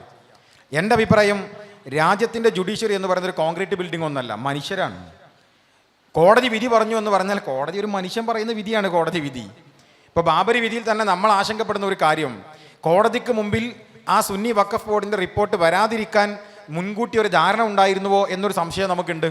കാരണം ആ രഞ്ജൻ ഗൊഗോയിയെ പിന്നെ നമ്മൾ കാണുന്നത് ഇന്ത്യയുടെ പാർലമെൻറ്റ് അംഗമായിട്ടാണ്, BJPയുടെ പാർലമെൻറ്റ് അംഗമായിട്ടാണ്. ആ വിധി പറഞ്ഞ ബെഞ്ചിലുണ്ടായിരുന്ന ജസ്റ്റിസ് നസീറിനെ പിന്നെ നമ്മൾ കാണുന്നത് രാജ്യത്തൊരു സംസ്ഥാനത്തിൻ്റെ ഗവർണറായിട്ടാണ്. അപ്പോൾ വിധി പറഞ്ഞ വിധി പകർപ്പ് നോക്കുമ്പോൾ അത് വളരെ കൃത്യമാണ്. വിധി പറഞ്ഞ വിധി ന്യായം ശരിയാണ്. കാരണം ഇവിടെ അതിൻ്റെ സാധനം വന്നിട്ടില്ല. എന്ത് വന്നിട്ടില്ല? രേഖ വന്നിട്ടില്ല. വിധി പറഞ്ഞ മനുഷ്യന്മാരാണ്. രേഖ വരാതിരുന്നാൽ ഞങ്ങൾക്കിങ്ങനെ വിധി പറയാം എന്ന് ഞാനോ മറ്റാരെങ്കിലോ, ജഡ്ജിമാരങ്ങനെ പറഞ്ഞു നമ്മൾ പറയുന്നില്ല, ആരെങ്കിലും പറയുകയോ അതിനനുസരിച്ച് ഭരണകൂടം അത് രൂപപ്പെടുത്തുകയോ ചെയ്തതാണെങ്കിൽ എനിക്ക് MP ആവാം, എനിക്ക് ഗവർണറാകാം. അത്രേ ഞാൻ അതിന് ഉത്തരം പറയുന്നുള്ളൂ. അപ്പോൾ ഞാൻ പറയുന്നത് നിരാശ ബാധിച്ച് മാറുകയല്ല, അവിടെ ഒരു പരിഹാരമുണ്ട്. എന്താ പരിഹാരം? ആ ബെഞ്ചിലിരിക്കുന്ന മനുഷ്യൻ അതിന് കീഴ്പ്പെടാതിരുന്നാൽ, അത് പറയേണ്ട മനുഷ്യൻ അതിന് വഴിപ്പെടാതിരുന്നാൽ, ആ മനുഷ്യരെ ഉണ്ടാക്കുക എന്ന കർമ്മം നമുക്ക് നിർവഹിക്കാലോ, അവരായി മാറുക എന്നത് നമുക്ക് നിർവഹിക്കാലോ. പ്രിയപ്പെട്ട കുട്ടി അഹമ്മദ് കുട്ടി സാഹിബിനോട് MSFന്റെ കീഴിൽ ഞങ്ങളൊരു നിയമ വിദ്യാർത്ഥി കൂട്ടായ്മ ഉണ്ടാക്കി. അതുണ്ടാക്കുന്ന സമയത്ത് അദ്ദേഹത്തെ അതിന് ഒരു സംസാര വിഷയമായി ബന്ധപ്പെട്ട് അദ്ദേഹത്തെ വിളിക്കുകയാണ്. അദ്ദേഹം എന്നോട് പറയുകയാണ്, നിങ്ങൾ ആ കുട്ടികളോടൊരു കാര്യം പറയണം നവാസ്, നിങ്ങൾ പറയേണ്ടതെന്നറിയോ, നമുക്ക് കുറേ വക്കീലന്മാരുണ്ട്, ഇനി എടുക്കുന്ന പുതിയ തലമുറയോട് മുഴുവൻ നിങ്ങൾ പറയേണ്ടത് ഭരണഘടനയിൽ അവരോട് കോൺസെൻട്രേറ്റ് ചെയ്യാൻ വേണ്ടി പറയണം. ഭരണഘടനയിൽ കോൺസെൻട്രേറ്റ് ചെയ്തുകൊണ്ട് ഡെവലപ്പ് ചെയ്ത് വരുന്ന കുട്ടികളായി അവരെ നിങ്ങൾ മാറ്റിയെടുക്കണം. ഇന്ത്യ അത് ആവശ്യപ്പെടുന്നുണ്ട് എന്ന് 4 വർഷം മുമ്പ് കുട്ടി അഹമ്മദ് കുട്ടി സാഹിബ് എന്നോട് പറഞ്ഞ മറുപടിയാണ്. എനിക്ക് കഴിഞ്ഞ 1.5 മാസം മുൻപ് ഈ വിധി വന്നപ്പോൾ എനിക്ക് തോന്നുകയാണ്, ഭരണഘടനയിൽ കോൺസെൻട്രേറ്റ് ചെയ്യുന്ന ഒരു തലമുറയിൽ നിന്ന് ഒരാൾ വന്ന് അദ്ദേഹം രാജ്യത്തിൻ്റെ ഒരു ജഡ്ജായിരിക്കുന്ന ഒരു കാലം വന്നാൽ എത്ര തന്നെ രാജ്യത്തിൻ്റെ നീതിപീഠത്തെ വഴിക്കെടുക്കാൻ തീരുമാനിച്ചാലും അതിന് സാധ്യമല്ല എന്ന് ഒരു മനുഷ്യൻ പറയാൻ തീരുമാനിച്ചാൽ ഈ അപകടത്തെ തടുത്തു നിർത്താൻ കഴിയുമായിരുന്നു. 5 അംഗ ബെഞ്ചാണല്ലോ വിധി പറഞ്ഞത്. അതിൽ നിന്ന് 3 ആൾ തീരുമാനിക്കുകയാണ്, ഞങ്ങൾ ഈ പ്രലോഭനത്തിന് വഴിപ്പെടാൻ ഞങ്ങൾ തയ്യാറേ അല്ല എന്ന് തീരുമാനിച്ചാൽ, ഞാൻ നേരത്തെ പറഞ്ഞതുപോലെ വഖഫ് ബോർഡിൽ അംഗമായി വരുന്ന ഒരാൾ ഇത് ഞങ്ങൾ അങ്ങനെ വഴിപ്പെടാൻ തയ്യാറേ അല്ല എന്ന് തീരുമാനിച്ചാൽ ഇങ്ങനെ ഒരു വിധി പോലും ഇന്ത്യയിൽ ഉണ്ടാവില്ല. അപ്പോൾ ചില വ്യക്തികൾ സൃഷ്ടിക്കപ്പെട്ടാലും നമുക്ക് ഈ രാജ്യത്ത് നിലനിർത്താൻ കഴിയും. അതിന് പാകപ്പെട്ട രൂപത്തിലേക്ക് രാജ്യത്തിൻ്റെ ജുഡീഷ്യറിയെയും ഭരണഘടനയെയും ഈ റിപ്പബ്ലിക്കിനെയും നമ്മുടെ പൂർവ്വപിതാക്കന്മാരായിട്ടുള്ള ഈ രാജ്യത്തിൻ്റെ രാഷ്ട്രശില്പികൾ അങ്ങനെ കോൺക്രീറ്റ് ചെയ്ത് വെച്ചിട്ടുണ്ട്. അത് പൊളിക്കാൻ RSSന് സാധ്യമായിട്ടില്ല, അത് പൊളിക്കാൻ BJPയും കഴിഞ്ഞിട്ടില്ല. അതിൻ്റെ മുകളിൽ ചില ആളുകൾ അവർ പ്രതിഷ്ഠിക്കുകയാണ് ചെയ്തത്. ആ പ്രതിഷ്ഠിക്കുന്ന വ്യക്തികളെ റീപ്ലേസ് ചെയ്യുക എന്ന ഒരു കർമ്മമാണ് നമ്മൾ നിർവഹിക്കേണ്ടത്. അങ്ങനെ റീപ്ലേസ് ചെയ്യാൻ സാധിച്ചാൽ ഇനി എത്ര കാലം നരേന്ദ്രമോദി ഭരിച്ചാലും എത്ര കാലം RSS ഭരിച്ചാലും ഈ രാജ്യത്തിൻ്റെ പവിത്രതയെ തൊട്ട് കളിക്കാൻ അവർക്ക് സാധ്യമാകാത്ത വിധം ഒരു കോൺക്രീറ്റ് നില അവിടെ നമ്മുടെ രാഷ്ട്രപിതാക്കന്മാർ ഗാന്ധിയും നെഹ്റുവും പ്രിയപ്പെട്ട പട്ടേലും പ്രിയപ്പെട്ട നമ്മുടെ മുൻഗാമികളായ നേതാക്കന്മാരും അംബേദ്കറും ഉൾപ്പെടെ എല്ലാവരും നിർമ്മിക്കപ്പെട്ടിട്ടുണ്ട്. ആ നിർമ്മിതിയിൽ ആ പവിത്രമായ ആ ഒരു സ്പേസിനെ അങ്ങനെ നിലനിർത്താനുള്ള ശ്രമം നമ്മുടെ ഭാഗത്ത് നിന്ന് ഉണ്ടാവുക എന്നതാണ് അതിൽ ഉണ്ടാകേണ്ടത്. 1-2 കാര്യങ്ങൾ കൂടി കൂട്ടിച്ചേർക്കണമെന്നുണ്ട്. സമയപരിമിതി ഉള്ളതുകൊണ്ട് അവസാനിപ്പിക്കുന്നു. പ്രൊഫസർ ആരിഫ് സൈൻ ഉന്നയിച്ച ആശങ്ക വളരെ പ്രസക്തമാണ്. ഞാനിതിനെ കാണുന്നത്, ഇപ്പോൾ ചില കുടുംബ ക്ലാസ്സുകൾ എടുക്കുന്ന ആളുകൾ കുടുംബങ്ങൾക്കിടയിൽ നടക്കുന്ന മാതാപിതാക്കളും മക്കളും തമ്മിലുള്ള വൃത്തികെട്ട രതിവൈകൃതങ്ങളെക്കുറിച്ചൊക്കെ ഇൻസെറ്റിനെ പറ്റിയൊക്കെ ക്ലാസ് എടുക്കാറുണ്ട്. ആവേശം കൊള്ളിക്കാൻ വേണ്ടിയിട്ടാണ്. ഇതൊക്കെ നമ്മുടെ കുടുംബങ്ങളിൽ നടക്കുന്നു, നമ്മുടെ കുട്ടികൾ അങ്ങനെയാകുന്നു ഇങ്ങനെയാകുന്നു, സഹോദരന്മാർ തമ്മിൽ ലൈംഗിക ബന്ധത്തിലെടുപ്പ്, ഇങ്ങനത്തെ ക്ലാസ്സുകൾ ചിലപ്പോൾ കേൾക്കാറുണ്ട്. ഇത് കേട്ട് വന്നിട്ട് ഈ ക്ലാസ്സിൽ പങ്കെടുത്ത ഒരു രക്ഷിതാവ് എന്നോട് പറഞ്ഞത്, ഇപ്പോൾ എൻ്റെ മോള് എന്നെ നോക്കുമ്പോൾ ഒരു പേടിയുണ്ടോ എന്ന് എനിക്കൊരു സംശയം എന്ന്. ഇത്തരം ബോധവൽക്കരണ ക്ലാസ് കേട്ടിട്ട് എൻ്റെ മകളും ഞാനിത് കേട്ടിട്ട് വന്നാണ്. തിരിച്ചു വന്നിട്ട് ഇങ്ങനെ ഇടയ്ക്ക് വാപ്പാനെ മോളിങ്ങനെ വേറൊരു കണ്ണിൽ നോക്കുന്നുണ്ടോ, പേടിയോടെ നോക്കുന്നുണ്ടോ എന്ന്. ഇതൊരു അൽഗോരിതത്തിൻ്റെ പ്രശ്നമാണ്. ശരിക്കും മനസ്സിലായി. ഇപ്പോൾ സൈബർ രംഗത്തൊക്കെ പ്രവർത്തിക്കുന്ന ആളുകളുണ്ട്. ഇതൊരു അൽഗോരിതമാണ് നമ്മുടെ മനസ്സുകളിലേക്ക് ഉണ്ടാക്കി. ഇപ്പോൾ നിങ്ങളിപ്പോൾ ഉദ്ധരിച്ച ജാന്യുവിനോട് ബന്ധപ്പെട്ട ആളുകളാണ് നിങ്ങളുടെ ഫേസ്ബുക്ക് ഫ്രണ്ട്സ് എങ്കിൽ, സോഷ്യൽ മീഡിയ ഫ്രണ്ട്സ് എങ്കിൽ, അതുമാത്രമാണ് നിങ്ങൾ സ്ക്രോൾ ചെയ്തിട്ട് നിങ്ങൾക്ക് വരിക. ഇപ്പോൾ ഒരിക്കലും ഞാൻ ഏറ്റവും മൈലേജ് ഉള്ളൊരു വണ്ടി എന്ന് ഞാൻ ഗൂഗിളിൽ സെർച്ച് ചെയ്തപ്പോൾ ഇപ്പോൾ എൻ്റെ ഫേസ്ബുക്ക് പേജിലൊക്കെ ട്രക്കിൻ്റെ പരസ്യം വരുന്നത്. പഞ്ചാബിൽ നിന്ന് ഇറങ്ങുന്ന ട്രക്കുകളുടെ പരസ്യം ഇങ്ങനെ നല്ല മൈലേജുള്ള വണ്ടിൻ്റെ ഇങ്ങനെ വരികയാണ്. അപ്പോൾ ഇത് അൽഗോരിതത്തിൻ്റെ ഒരു പ്രശ്നമുണ്ട് ഇത്. പക്ഷെ അവിടെ നമ്മൾ ആലോചിക്കേണ്ടത് എന്താണെന്ന് വെച്ചാൽ, നമ്മൾ ഇതിൻ്റെ അപ്പുറത്തേക്ക് ഇനി ഇതൊക്കെ നടന്നാലും നമുക്ക് മുന്നോട്ട് പോകാൻ പറ്റിയ ഒരു സ്പേസ് ഇവിടെ ഉണ്ട്. കാരണം അത് നമ്മുടെ ഭരണഘടനയും നമ്മുടെ രാജ്യവുമാണ്. ഇതിനെ മുഴുവൻ നമുക്ക് അതിജയിക്കാൻ പുതിയ തലമുറയെ ഭരണഘടനാ വിദ്യാഭ്യാസത്തിലൂടെ, അതല്ലെങ്കിൽ നീതിന്യായ വ്യവസ്ഥയുടെ ഇതിലൊക്കെ, അത് കുറച്ചും കൂടി ഇത് പറഞ്ഞാൽ ഗാന്ധിയുടെ അതേപോലെ സ്വാതന്ത്ര്യ സമര നേതാക്കന്മാരുടെ ചരിത്രത്തിലൂടെ നമുക്ക് ഇത് തിരിച്ചു പിടിക്കാൻ കഴിയുമെന്നാണ് എൻ്റെ വിശ്വാസം. അതിന് ഒരു അഭിപ്രായം, രണ്ടുപേര് പറഞ്ഞതിനോട് ചേർന്ന് നിന്നുള്ള അഭിപ്രായങ്ങൾ തന്നെ എനിക്കുള്ളൂ. ഇപ്പോൾ ഈ പറയുന്നത് പോലെ എല്ലാറ്റിനുള്ള ഉത്തരം ഇന്ത്യയുടെ സ്വാതന്ത്ര്യ സമര ചരിത്രത്തിലുണ്ട് എന്നുള്ള ഒരു അഭിപ്രായക്കാരനാണ് ഞാൻ. നമ്മളൊന്ന് ആലോചിച്ച് നോക്കുമ്പോൾ 8-10 തലമുറകളിലൂടെ, അതായത് സന്തതി പരമ്പരകളെയാണ് ഞാൻ തലമുറ എന്നുകൊണ്ട് ഉദ്ദേശിക്കുന്നത്. മകൻ അല്ലെങ്കിൽ മകൾ, അവരുടെ മകൻ അല്ലെങ്കിൽ മകൾ, അങ്ങനെ നോക്കുമ്പോൾ 8-10 തലമുറകളാണ് സ്വാതന്ത്ര്യ സമര പോരാട്ടത്തിൽ പങ്കെടുത്തത്. 10 തലമുറയോളം 250 വർഷത്തോളം ഏറിയാൽ നമ്മൾ പോരാടിയ വർഷങ്ങൾ നോക്കുമ്പോൾ 190 എന്ന് വേണമെങ്കിൽ നമുക്ക് ടെക്നിക്കലി കൂട്ടാം. 1757 മുതലാണ് ബ്രിട്ടീഷ് സാമ്രാജ്യം അതിനെ കൃത്യമായി ഇന്ത്യയിൽ വേരൂന്നിയത്. അത് 1947 വരെ എന്ന് പറയുമ്പോൾ 190 വർഷം, 8-10 തലമുറകൾ പോരാടി നേടിയതാണ് ഇന്ത്യ. ആ 8-10 തലമുറകളെ നയിക്കാൻ ഓരോ തലമുറയിലും ഓരോരുത്തരുണ്ടായി. ഏറ്റവും അവസാനത്തെ തലമുറയിലാണ് ഗാന്ധി സംഭവിക്കുന്നത്, അവസാനത്തെ 2 തലമുറകളിൽ. അതുപോലെ തന്നെ നമ്മുടെ ഈ ഞാൻ നേരത്തെ സൂചിപ്പിച്ച പോലെ ഇത് പെട്ടെന്ന് സംഭവിക്കുന്ന പ്രതിവിധിയാണ് എന്നുള്ളത് ആശ്വാസം നമുക്ക് തരുമെങ്കിലും അത് അങ്ങനെ സംഭവിക്കില്ല.